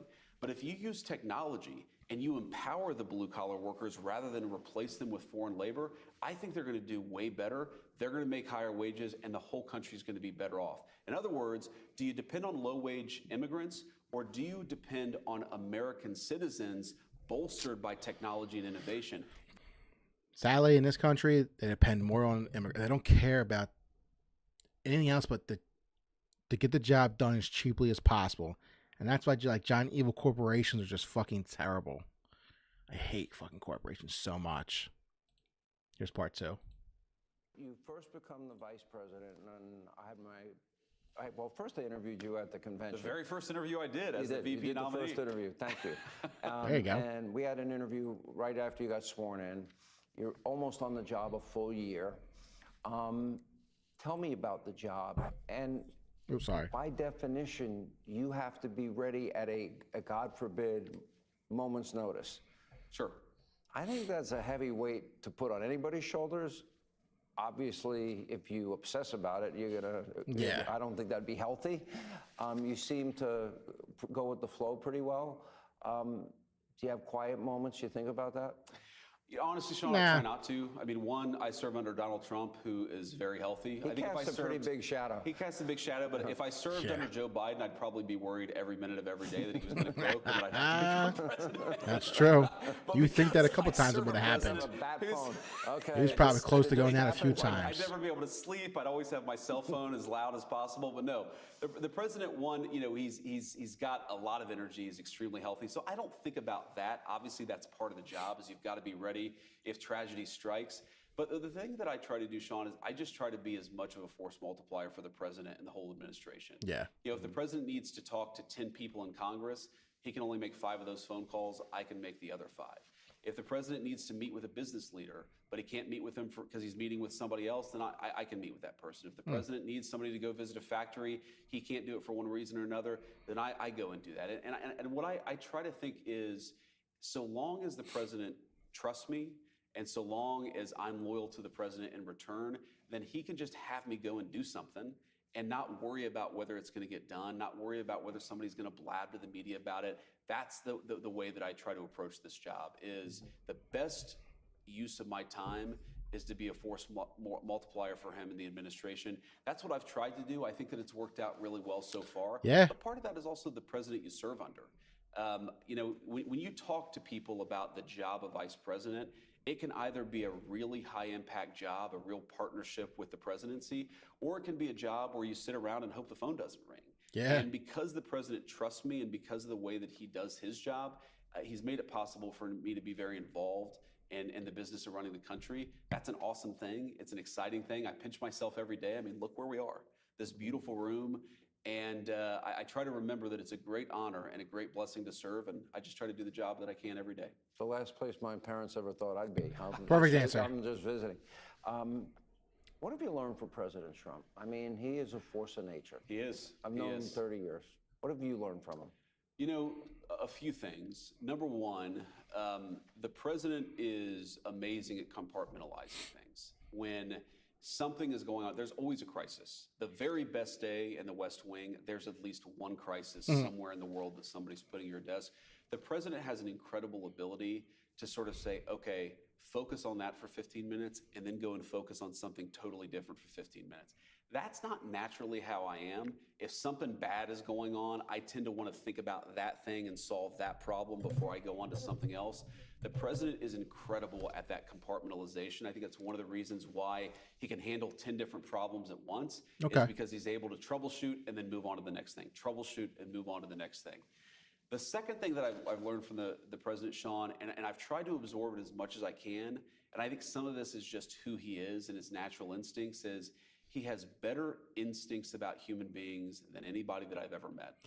And again, the president, knowing his past, he probably does. You can't read every briefing and every detail about every single topic. You don't survive in New York City unless you know how to read people. The Oval Office every hour, right? So part of it is you've got to be able to trust the people around you to delegate and to execute. But to have that trust for people, you've got to have very, very good instincts. And the president has an amazing ability to know when somebody's trying to get something over on him, when somebody's actually thinking about things in the best interest of the country. It's almost a supernatural ability to read human beings. And I've tried to learn as much as I can about it. And again, some of that is just his innate ability. Some of that is something that I think that you can pick up. And I've tried to pick that up as much as I can, because it's amazing, Sean. Let me give you an example. There was a time where there was a meeting that I couldn't go to again because I think I had to be on Capitol Hill related to the big, beautiful bill. Okay. And I was really worried that I wouldn't be in the meeting because I knew what the people in the meeting were going to say, and I was worried that I couldn't push back against it. And I remember talking to the president about it later, and he knew exactly what they were going to say. He knew exactly what their angle was. He knew exactly what their motivation was. And he just reads people and tries to use, it's almost he's able to use people's own motivations to figure out whether they're trying to get something that's good for America or whether they're trying to get something that's good for them. And obviously, if it's good for America, he's all on board. If it's just good for them, he's going to be a little bit more skeptical. But that capacity to figure that out, baby. I think it's why he's such an effective leader and why he's such a good president. To be able to compartmentalize is a skill.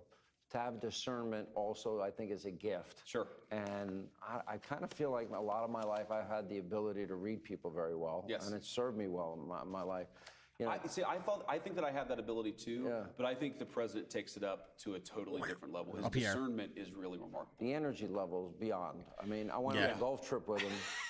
17 hours there, 17 hours back. And dude, he did the Joe Rogan podcast for like 3 hours straight. No breaks. He didn't even drink any kind of water. That's fucking crazy.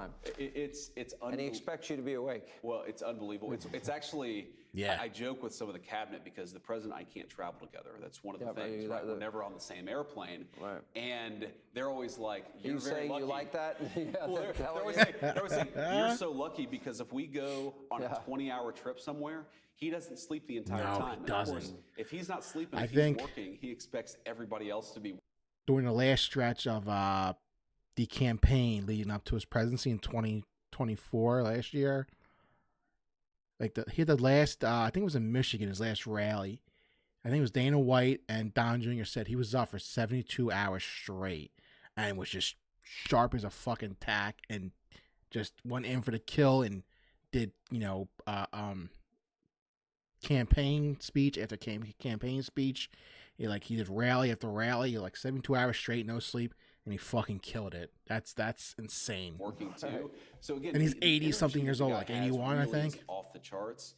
But again, you've got to have. Dude's got unlimited energy. His job successfully for all of Biden's problems. And he eats like shit, so I don't know how he does it. That I have with the Biden administration, I really do wonder: was Biden able to stay on top? Did he have the physical and mental ability to stay on top of everything that comes through? Hell no. His I can door? answer. The answer is no. No. Of course not. The dude was a potato the whole time. Agree or disagree with President From day Trump one, he was about a potato. issue, every Democrat and every Republican, I think deep down would recognize this is a guy who has the energy to do the job. That's he fucking very, does. very rare thing. But that's who you should be electing president of the United States. Somebody who's got the energy for it. I'm not asking you to answer this question, but I am giving you a preview of coming attractions. Okay. So hopefully I'll be back a year from now, and there's no avoiding the question.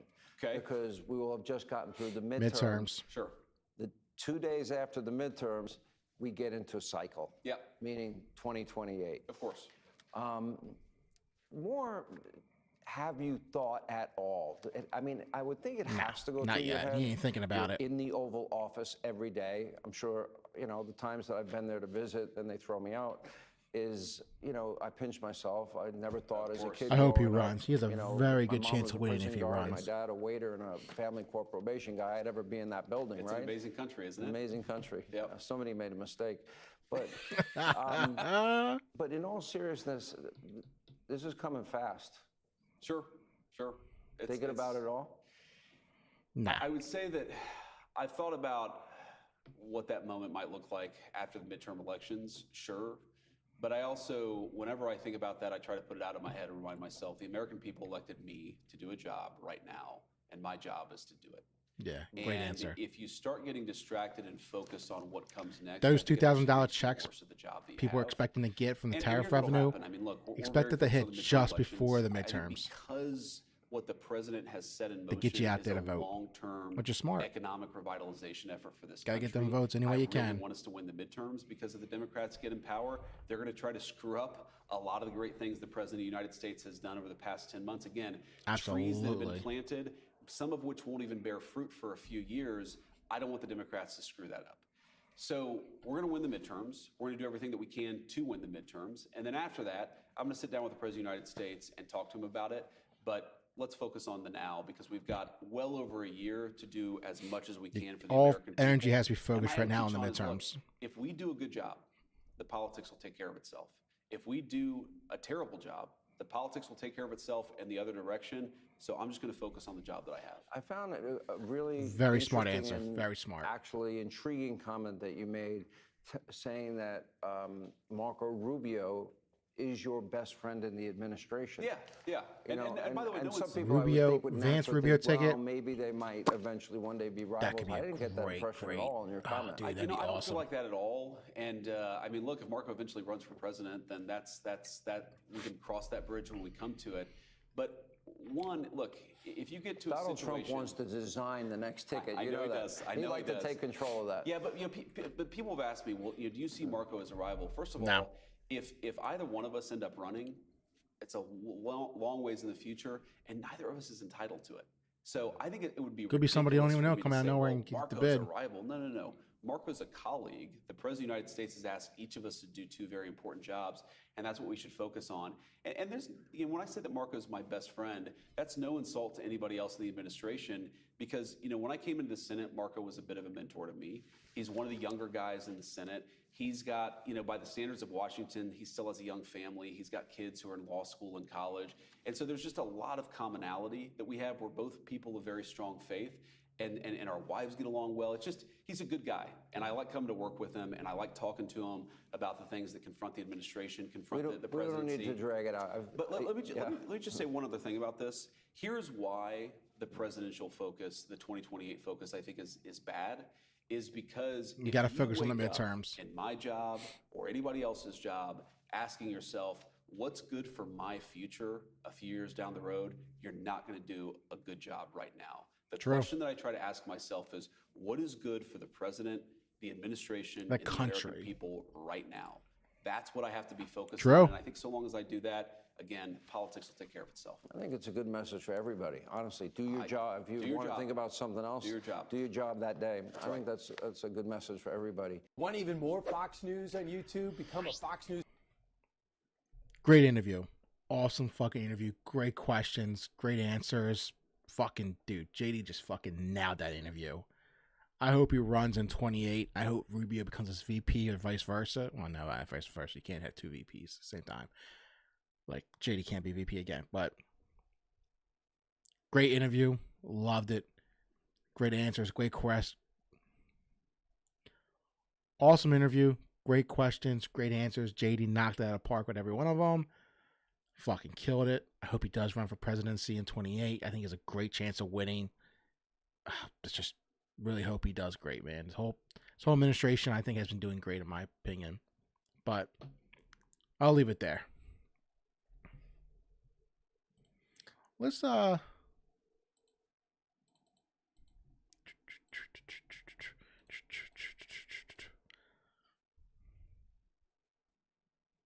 dude, look at this shit.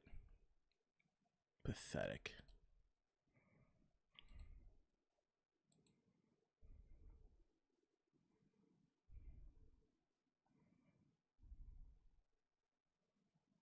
What? You can play Call of Duty in third person? I did not know that.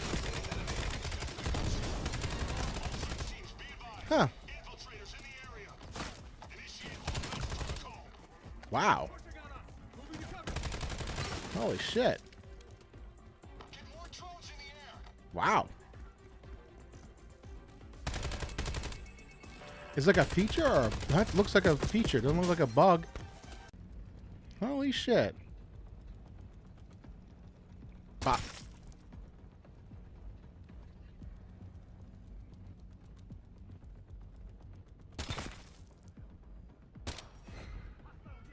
Alright, we're going on. Let's get to that server room. And bring shit on the way. Huh. No, that's crazy. You can play Call of Duty in third person. We could do multiplayer like that. Wow. Guild's moving in. I still have no interest in this game at all, dude. I haven't been a fan of Call of Duty since like Modern Warfare 2 or 3 back in like 2010. I want to check this game out too, where the wins meet. Yeah, you see this? Who is this? From Nick Sorter. Democrat U.S. Congressman Brad Sherman was just caught on a plane browsing adult content. This dude's a senator or congressman from, I don't know where though. He's on a plane looking at dirty stuff. Look at him. Holy shit. Dirty old man. Dirty, dirty, dirty. Dirty Brad. Dirty Brad. He's a very dirty man. Disgusting.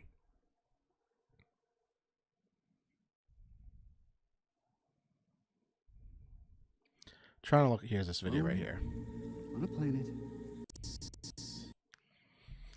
So, like I said, Nintendo, I think it comes out in a few weeks, December 4th or 5th, the new Metroid game that's been in development for 8 years. It's just a crazy number. It's Nintendo's most expensive game to develop because it got delayed and rebooted. So it could have been a 4-year span, a 3-year development time, but it came $100 million. That's the most they were spent on a video game, which is pennies compared to what Nintendo and Xbox spent to develop a game. I think Spider-Man 2 cost like $250 million, $300 million to develop, and Nintendo's most expensive game to develop is Metroid Prime 4 for $100 million. And that tells you that, because their games never go on sale. So when they sell a game and don't discount it, they're making so much. That's how they're making so much fucking money. It's because they make their games for pennies and sell them for like $70 now, and they're just making a fucking fortune on each one. I think Donkey Kong Bonanza sold like 4 million copies so far, and that budget was probably like 30, 40 million. That's how they manage to stay so above everything and just make a ton of money, because they make their games for dirt cheap. I think Pokemon ZA, that budget was 20 million, and I don't know how many copies that sold, but I think it sold a lot. I think it sold like 5 or 6 million copies so far on a $20 million budget. They are making so much fucking money. It is insane. But like I said, they have Metroid Prime 4 coming out, and unfortunately it looks like Nintendo of America got their hands on this one, because there's a little side character in here with Samus. I think he's supposed to be like the comedic relief, but it just got the hallmarks of a millennial theater kid writing, and it just looks fucking terrible. You're alone on a planet. No hope of survival. Like, look at this shit. This is millennial theater kid writing to the max. Cubicle, so... Oh my god. Pure DEI slop. Dude, this is just... And thankfully I saw this because I was going to buy the game. Now I might not. Save me $70. Thanks, Nintendo. I ain't trying to listen to some theater millennial kid writing. Forget it. I'm out. I'm out. You're alone.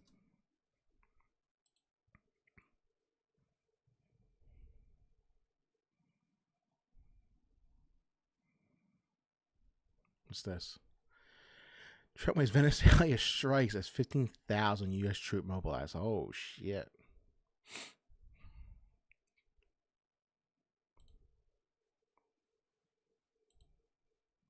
Dude, I love this game so much. No volume.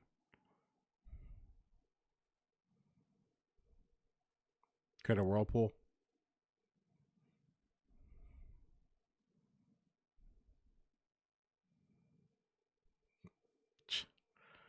God, I love this game. I'm waiting. We just saw.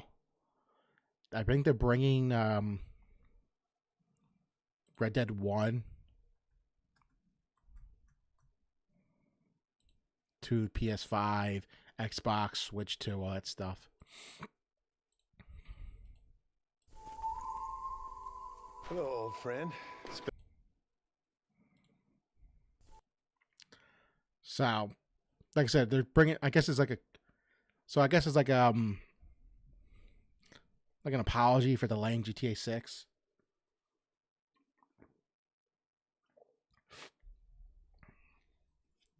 So I'm guessing, like, for an apology for GTA 6 being delayed, they're bringing Red Dead Redemption to it looks like Netflix, iOS, Android, PS5, Xbox Series XS, and Switch 2 on December 2nd. So here's a quick trailer for it. Hello, old friend. Still waiting for the Red Dead Redemption 2 upgrade to current gen consoles. That'd be great. This country is infested with all manner of scum. Good day, sir. Madam. Look at me, scrambling around, half insane. Stupid is the word So we yeah, use around I guess here. it's probably like a little apology for delaying the game. They're gonna give us this. I apologize. John Marston. It's not your forte. I'm a fighter, sir. and I'll fight to the end. Gonna be a bloody job. I don't think I know any other kind. An illiterate gunslinger. It's gonna be crazy. You can play this on your iPhone. That's insane. You can play it on Netflix. You can stream it on Netflix. That's insane. December 2nd. So like I said, PS5, Xbox Series XS, Switch 2, the Apple Store, Google Play Store, and Netflix games. So I'm still waiting for the Red Dead 2 update, and you get the Red Dead Undead Nightmare DLC to go with it. So cool, awesome. We'll take it, I guess. Still waiting for the Red Dead 2 update, but wait a little longer.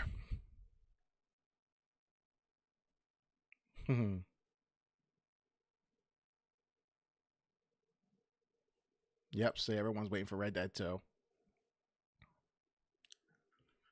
Yeah, it is kind of crazy.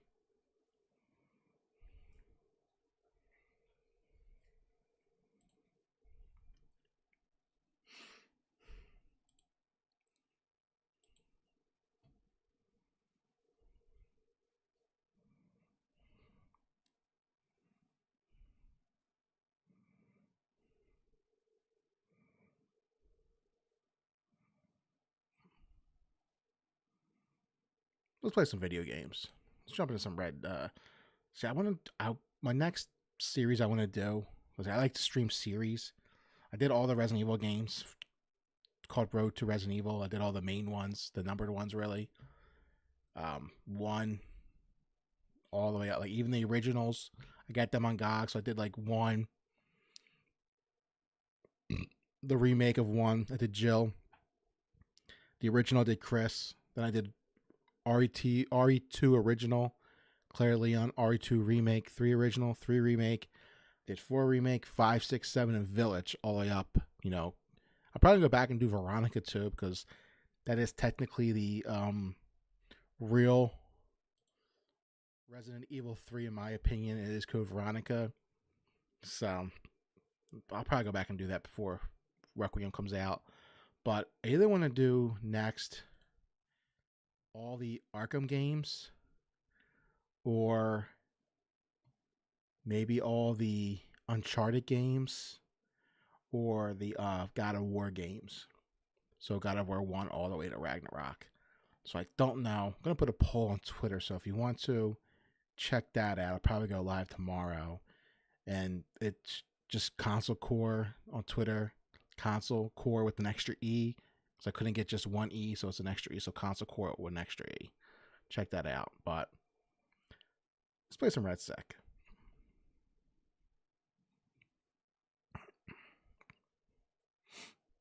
Do an hour of this, and then we'll jump off.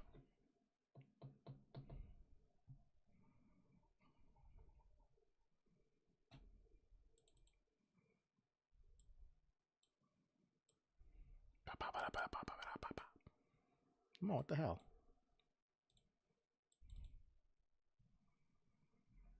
And I play with a controller. I'm not a mouse and keyboard guy.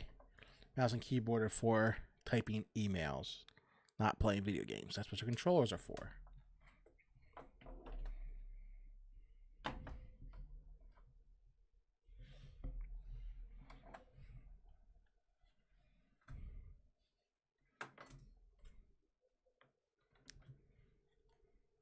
Boom.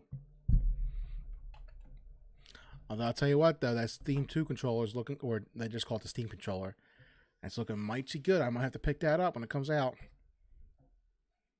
I'm still like contemplating on whether getting a Steam machine or not, because I just don't know. Because, what the fuck is this window? Come on, dude. Because I have a Switch 2 right here. I have a PS5 Pro over here. And I have a PC right here. So I don't need... I also have an Xbox Series S. So I don't need the Steam machine. But I really want to get one because it looks cool. So maybe... We'll see. It all depends on what the price is.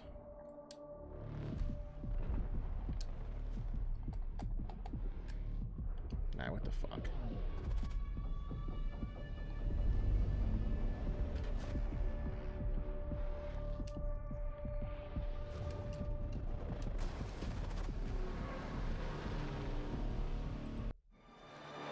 want to see something quick. Alright, give me 1 second. I don't think the controller's plugged into the PC. Give me 2 seconds.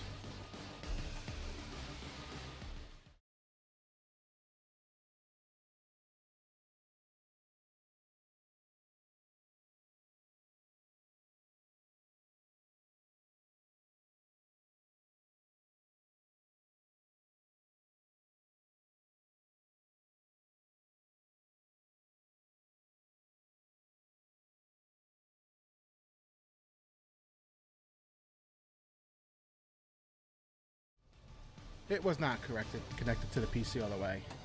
I'm gonna change the title too.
I'm gonna check to make sure it updated right.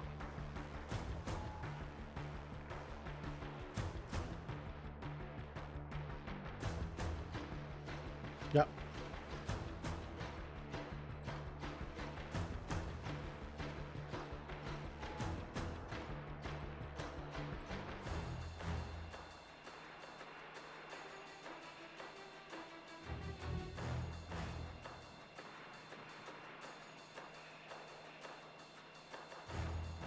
In 1 second.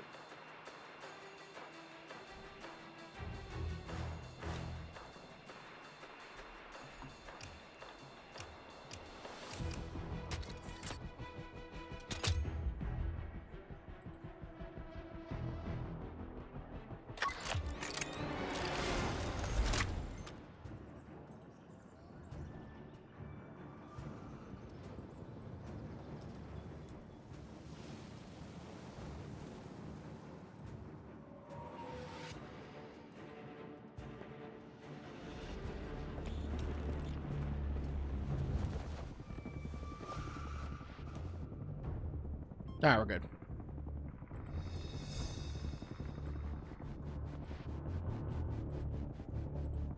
That works perfect. Salt.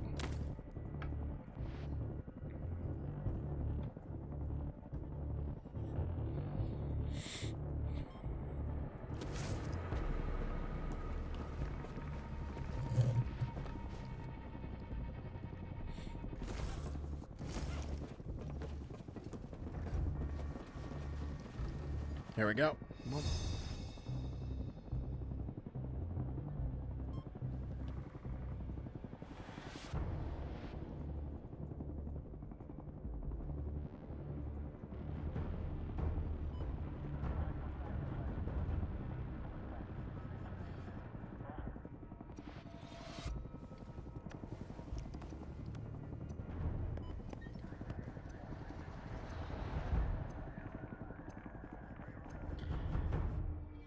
Bombs away.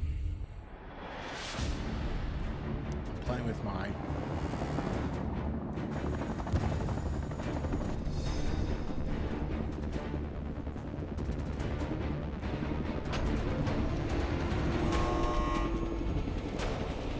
Get ready. Approaching the jump window. Locate and eliminate all enemy shooters deploying across the area. All support is deaf, so stay alert.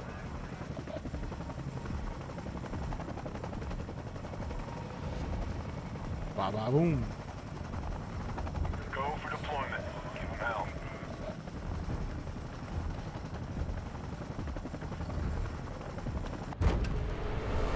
That's where you want to go, buddy? That's where we'll go. Going solo!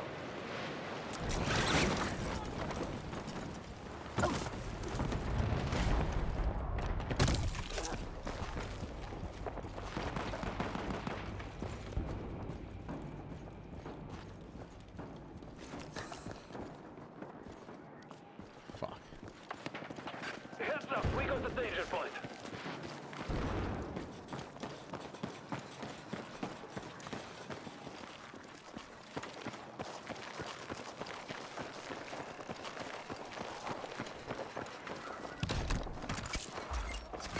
We've got some mission updates. Review them when you can.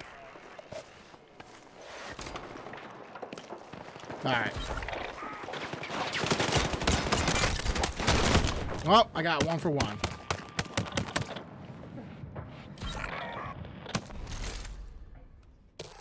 I got him, he got me.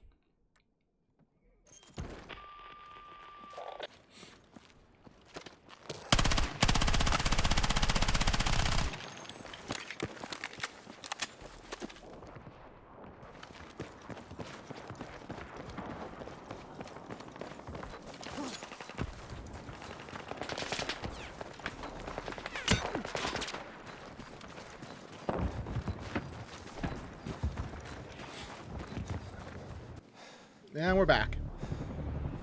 Square yourself away. The squad is working out there. We're back.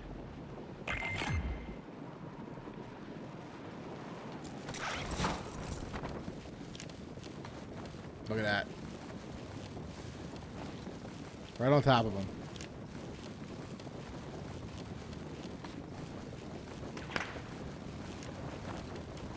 I don't think he saw me. Fuck. Yeah, he saw me.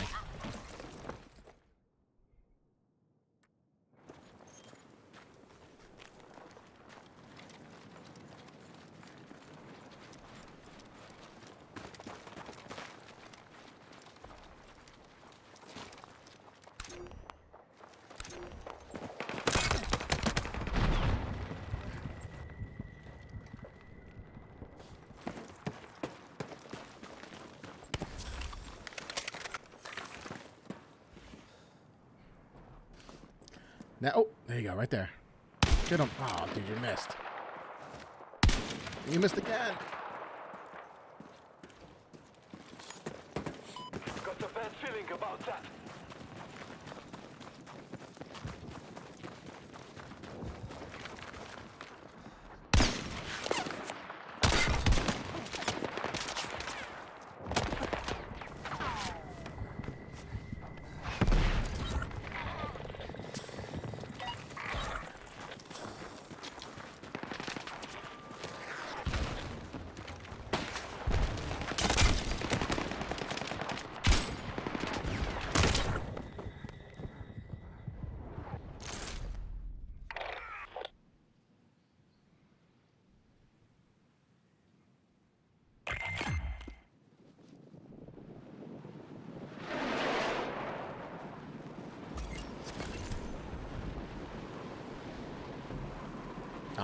Thought I was back in the game. I'm just spectating still.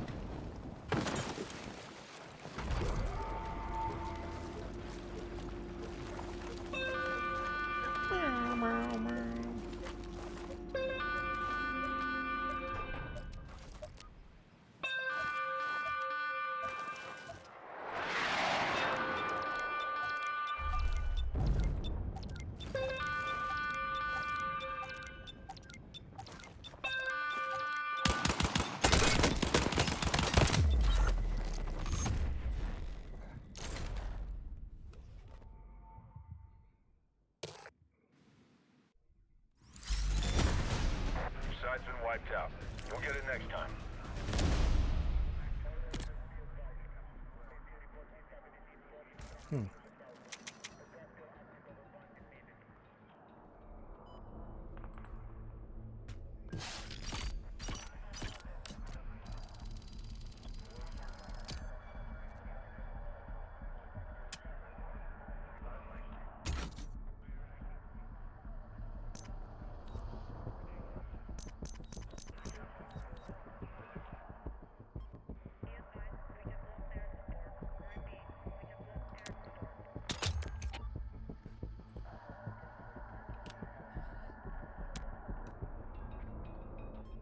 Man, we play terrible. Back in the game.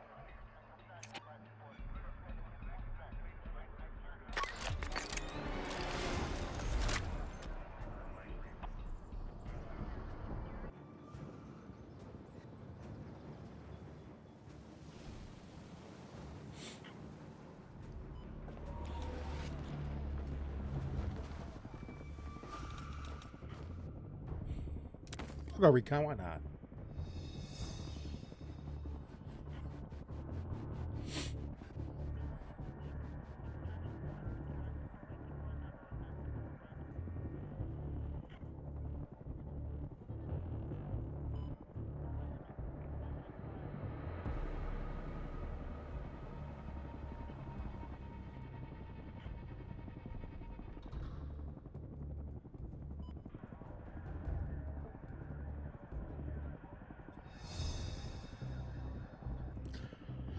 Almost ready. Any 20 seconds.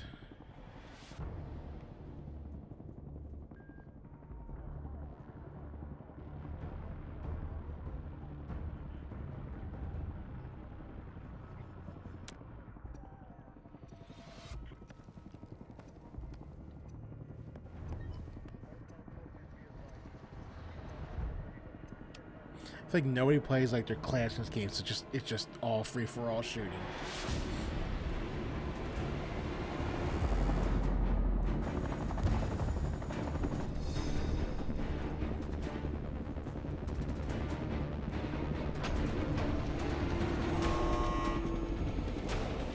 Okay, you have unknown shooters moving on the target area.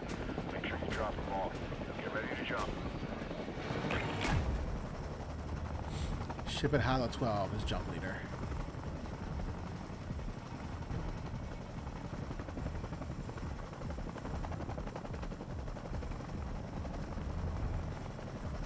There we are. Make your way to that point. I didn't want to do that, no. You are good to go to deploy. That's where we're going? Okay. Move to that location! Move to that location!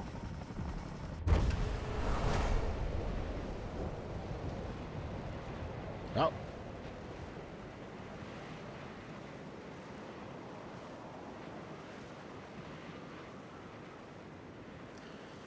All right, boys, we're in.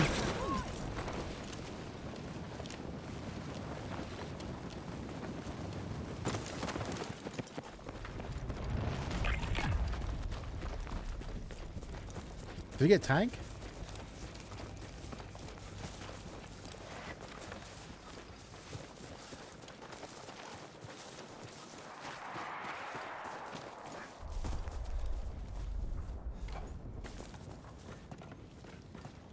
I gotta find a fucking crate. Ah, shit. Fuck. All right, mission's just Fuck, dude. have a look and knock out what you can. I'm hit! Medic! Medic!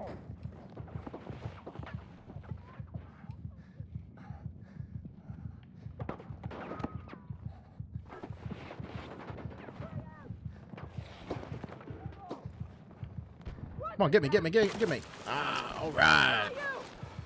My man. Thank you, sir.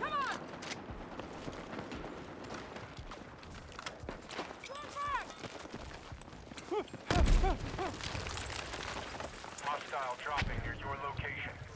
I really gotta find a fucking crate ASAP.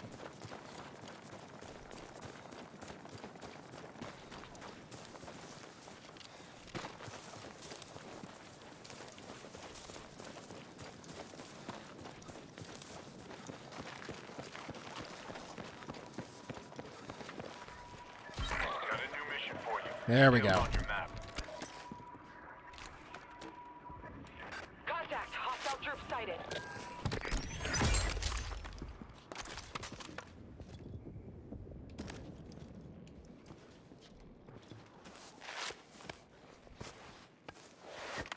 All right, where's the squad?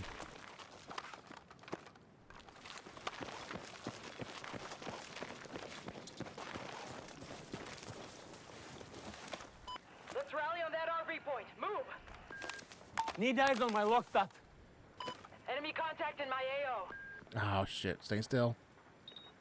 ISR rolling in. You've got a friendly rejoining the fight. Fuck.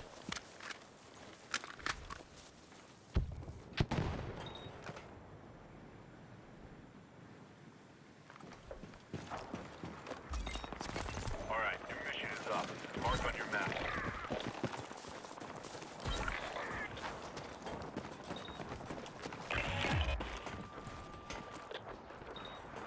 Heads up. Enemy dropping into your area. Dude, how the fuck did he get me? How?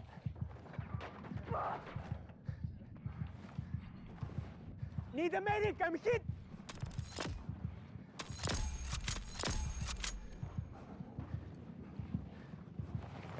I got to him first. I had like 3 or 4 shots on him first.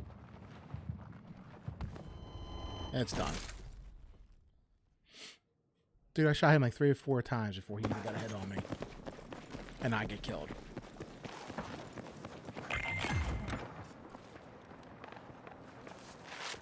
Ridiculous. Damn, look at the fucking... I love how things just get destroyed this game. Like if you do like just a raid or a strike, it just buildings just collapse.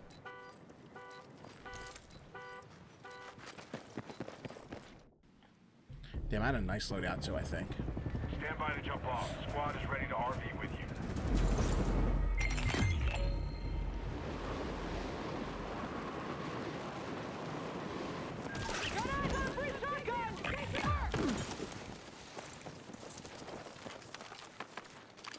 Did you want it?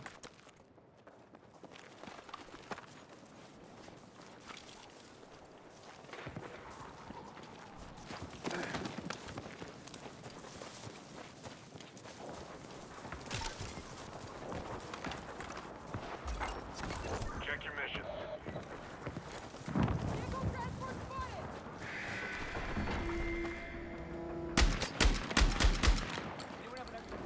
Let's rally on that RV point. Move. Front.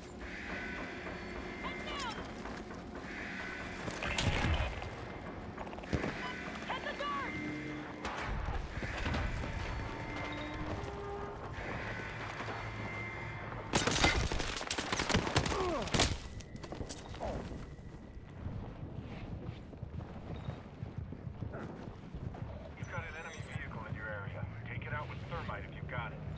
Damn, bro, he's gonna run me over.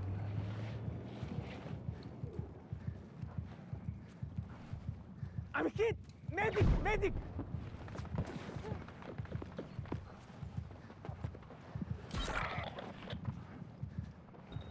I'm hit. Fuck.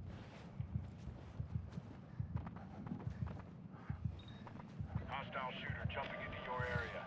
Yeah, I'm just gonna get left here. I'm hit. Friendly good to go to redeploy. Bring them in.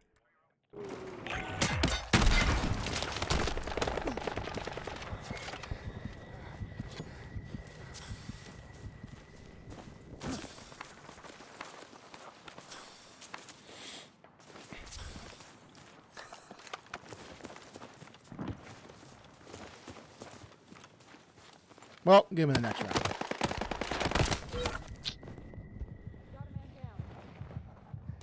You're done, buddy. Let's see what you're up to. Hey, look at me. You stay with me. There you go. Back in the game, babe.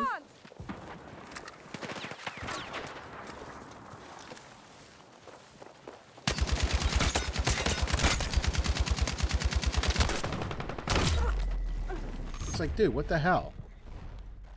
Still crawling with hostiles. Stay alert.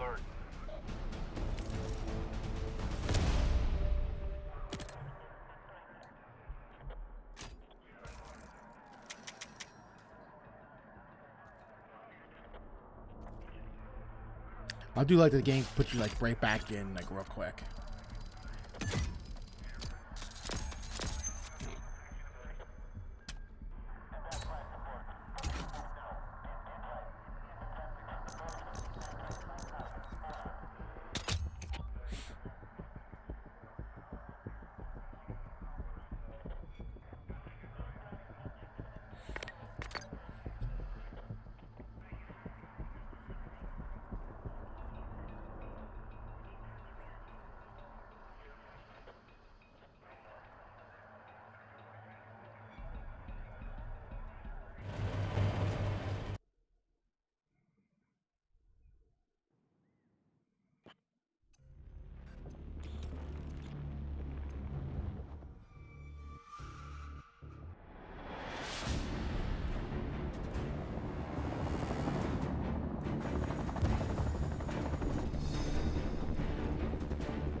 All right. Back in the game. Give him hell.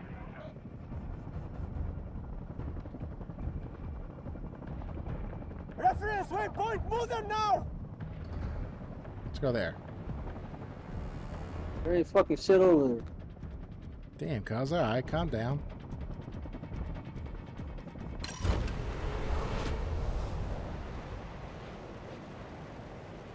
Hey man, let's go. What do you think? We lost one. Run over to that location.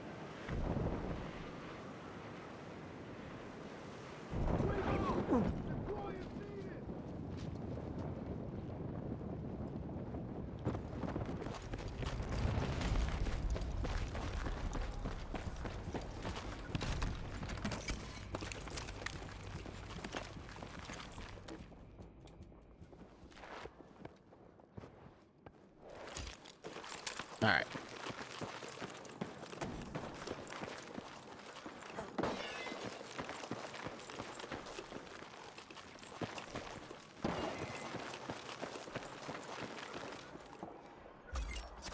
All right.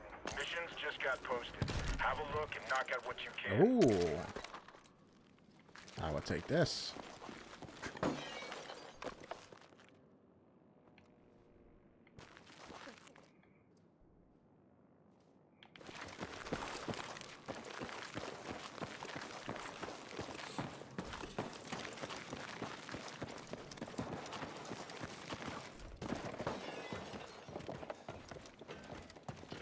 Alright, where's the squad at? One's over there, two's over there. Some dude's over there just doing his own thing.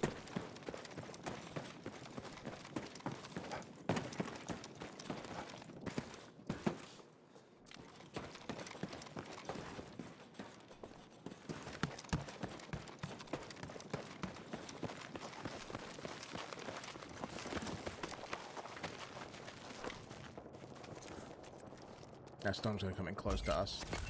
Check your missions.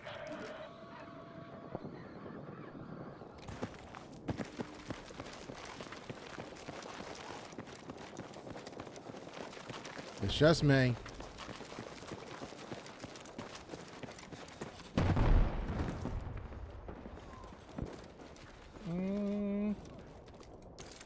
I think I will take that.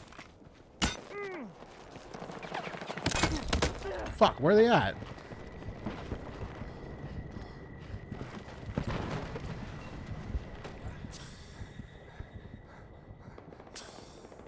They're up top.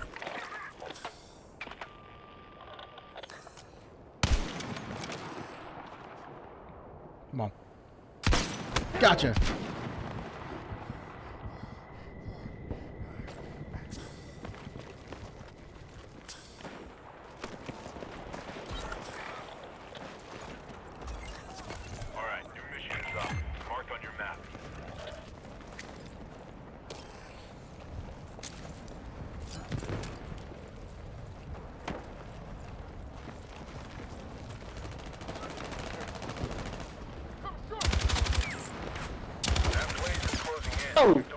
that bitch ass fool's camping with his homie. He's about to revive him.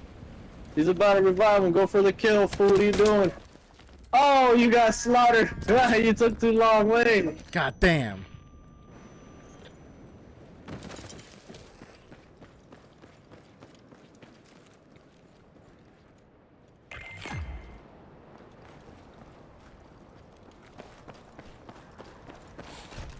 I fucked up.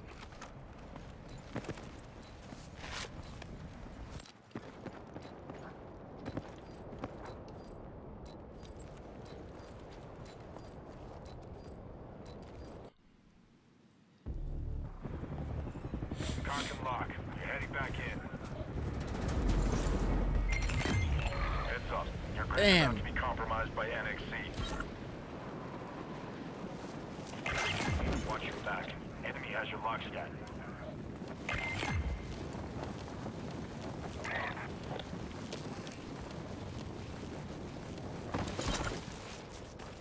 Your squad is burned. Enemy's tracking you. Oh, that's some bullshit. I hope the fire gets to you, ho. It's just you now. Make every shot count.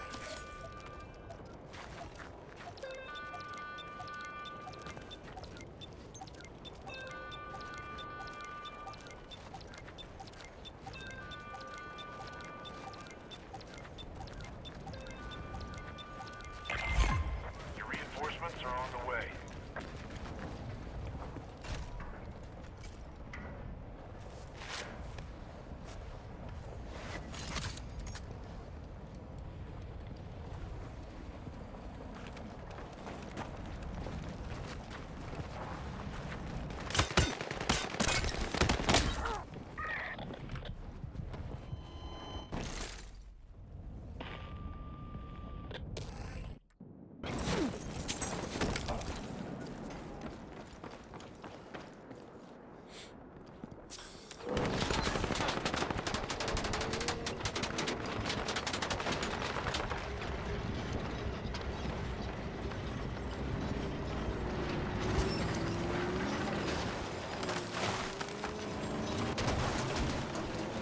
There you go, get in. There's hella people.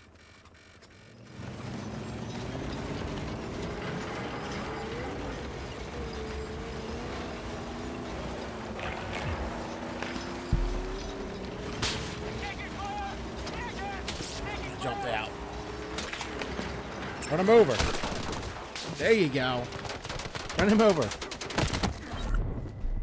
Fuck you, I hope that fucking killed you guys. Take them all out. Take them hey, all I killed out. your homie still, bitch.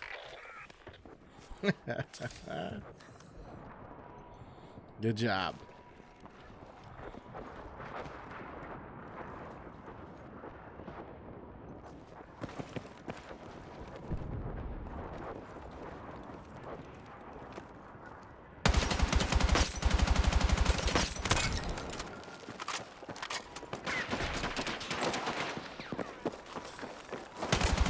Damn. Just missed him. Fuck.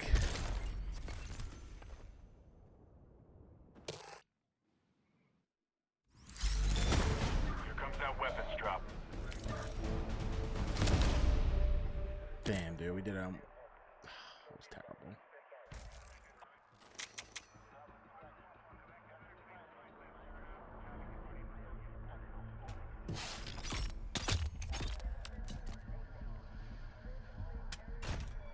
$8 minutes.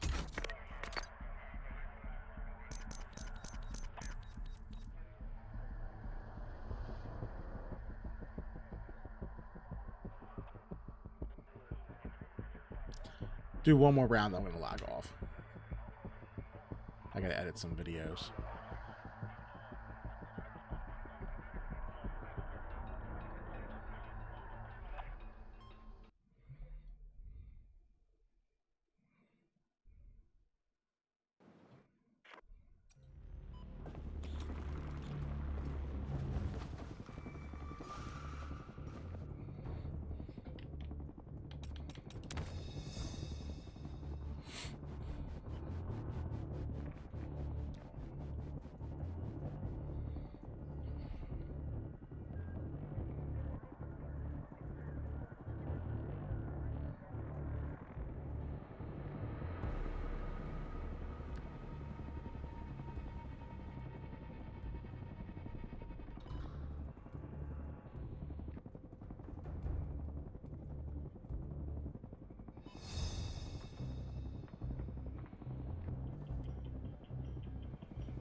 Bombs away.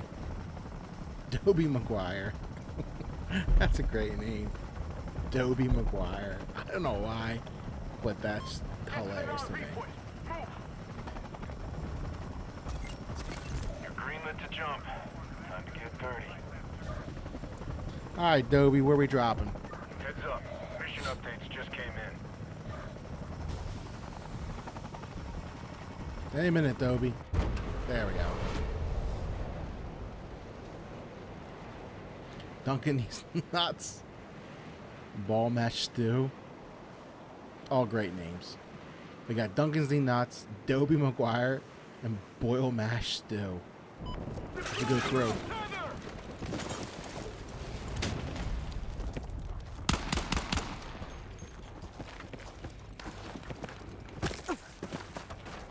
Damn, we gotta find some stuff quick because there's fucking people out here like crazy. Fuck.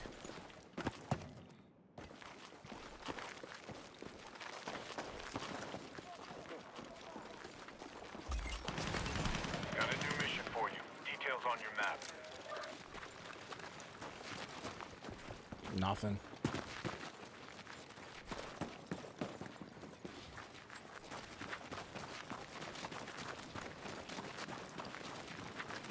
Nothing, nothing. Oh, there we go.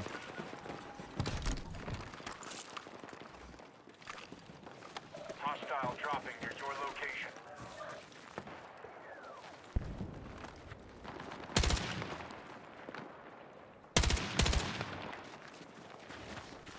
Fuck, dude.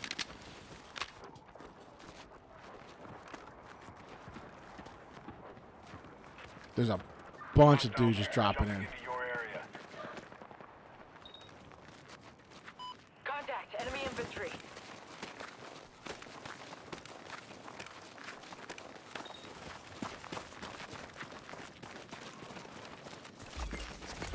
New mission is up. It's marked on your map.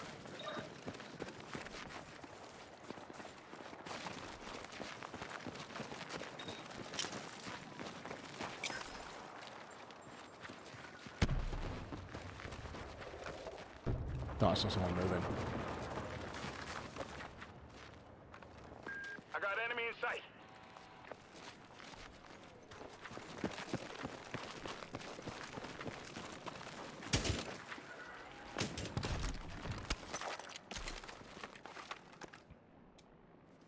I'll put the armor on. Let's go.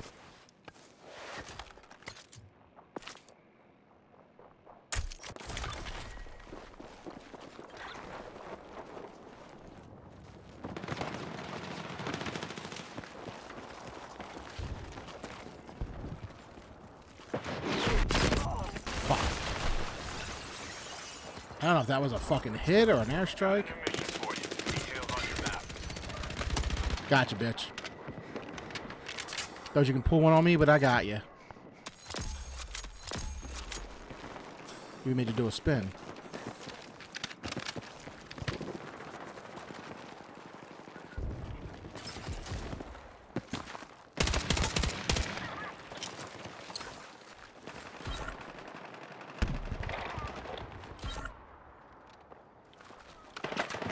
Squad is burned. Enemy tracking you. Enemy landing near you. They can pay.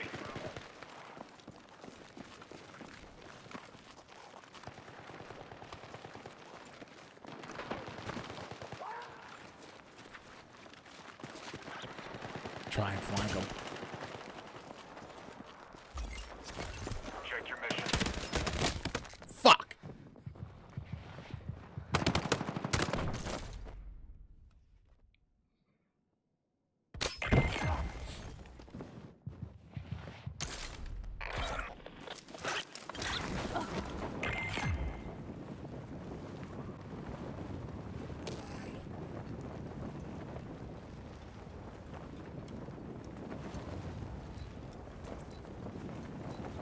Let's rally on that RV point. Move! Get to that RV point. Move! Give me a minute. I'm coming back. Cock and lock. You're heading back in.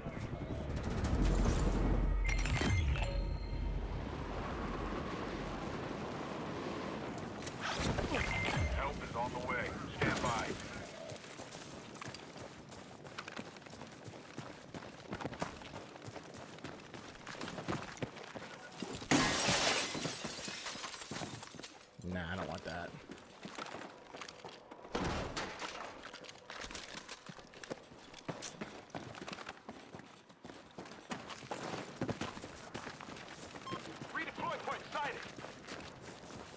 Fuck.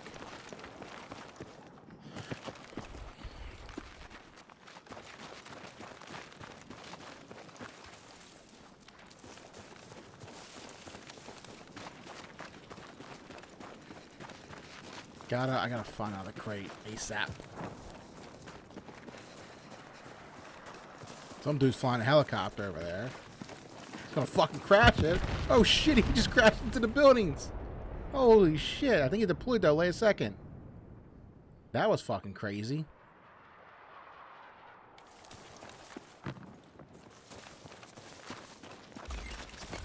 Got a new mission for you. Details on your map. Get to that RV point! Move! Toxic blaze inbound. Watch your route. It's fucking crawling with fucking people now.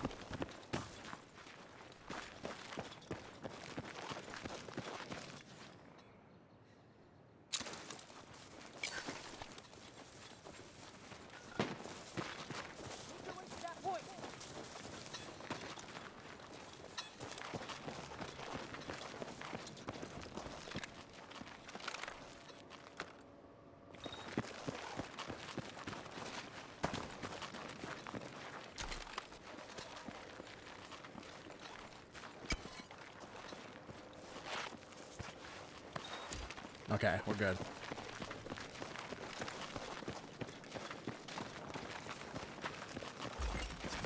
I'm pretty sure there was more dudes around here.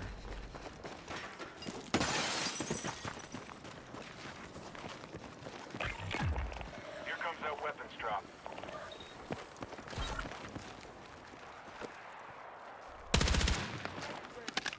Alright, just trying to see if it's automatic or semi. There's a redeploy point near you. Call in support if you have to.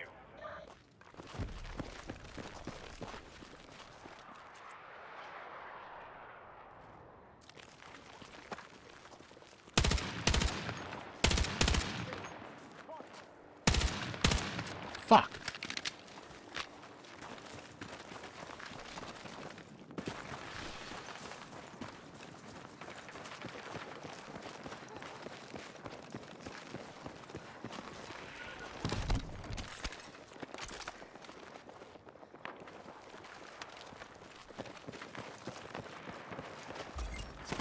Got a new mission for you. Details on your map. Dude, sniping. He's sniping.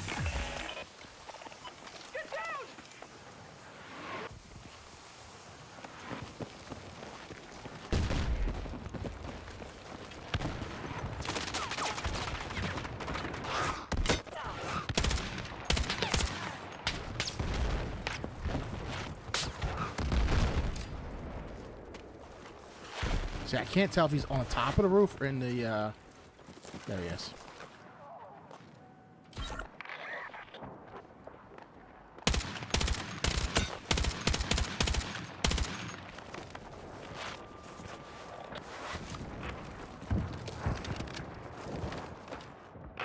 Bring it down, baby. Bring it down.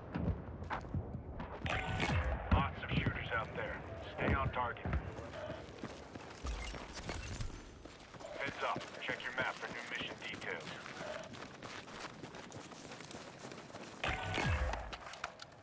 Thank you, sir.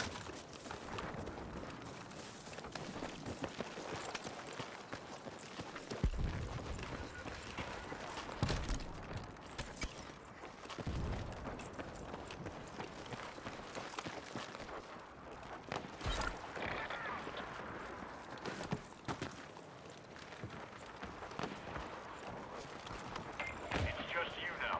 Make every shot count. Fuck.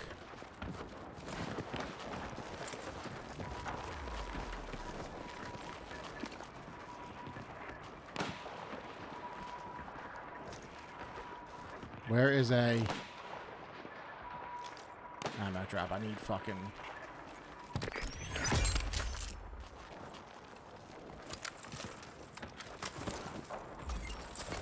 Alright, new mission is up. It's marked on your map.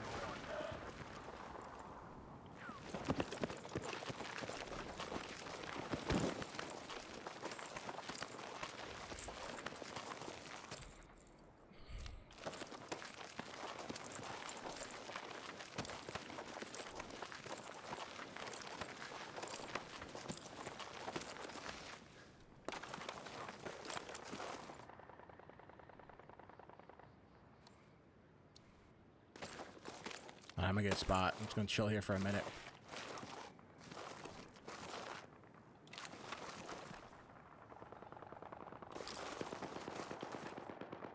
Let them all do. Oh, okay.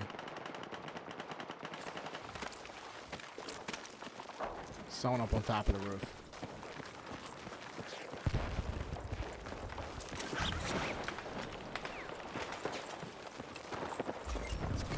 Check your mission. I heard someone parachuting in. Someone thought they were behind me.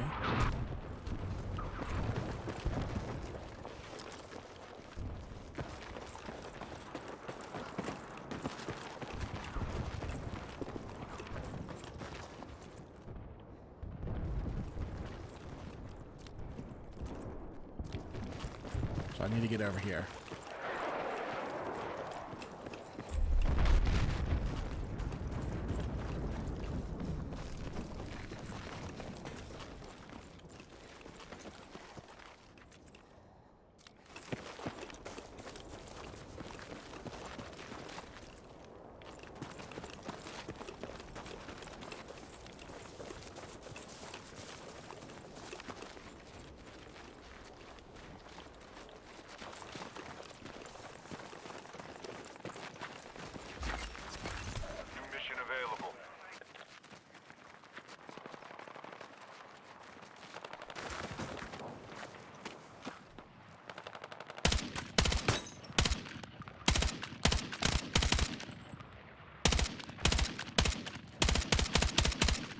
Oh, come on.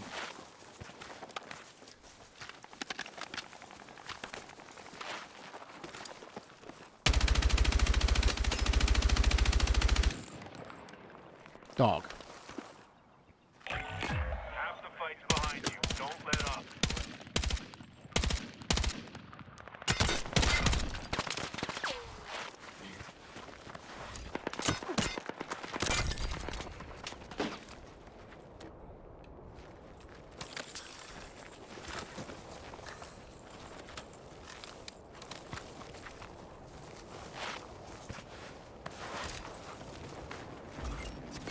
Check your mission.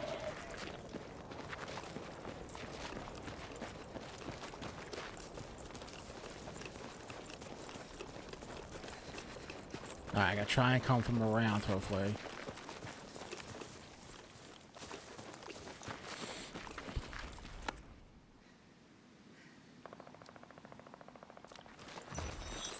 You've got new mission details incoming. Stand by and be ready.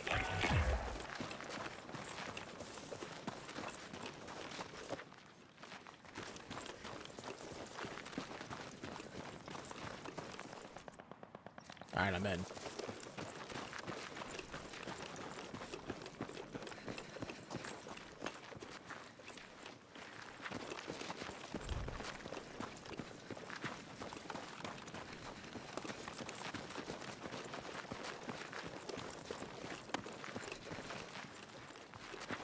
I'm try and play it cool.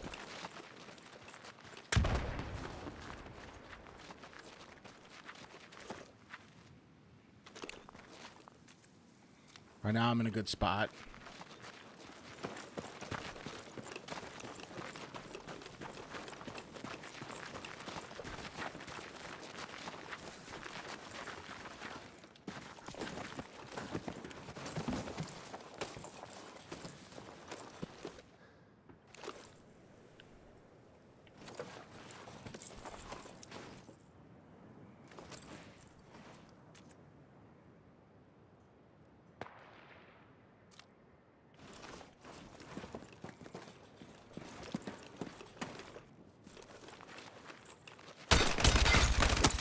Got him.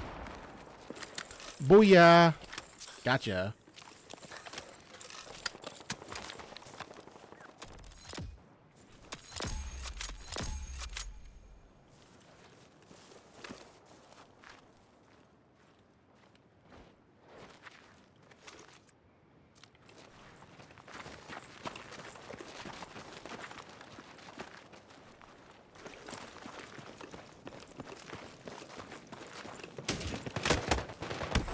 Fuck.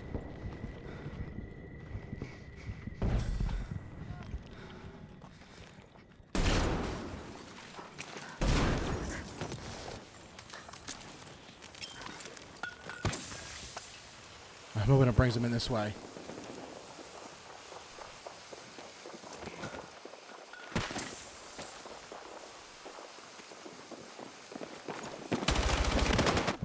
Fuck! Thought I had him. I thought it would draw him in around the other way. Motherfucker, you. Alright, I'm probably gonna end stream here and come back tomorrow morning with a nice long one. I gotta edit some shorts and some videos. See you guys.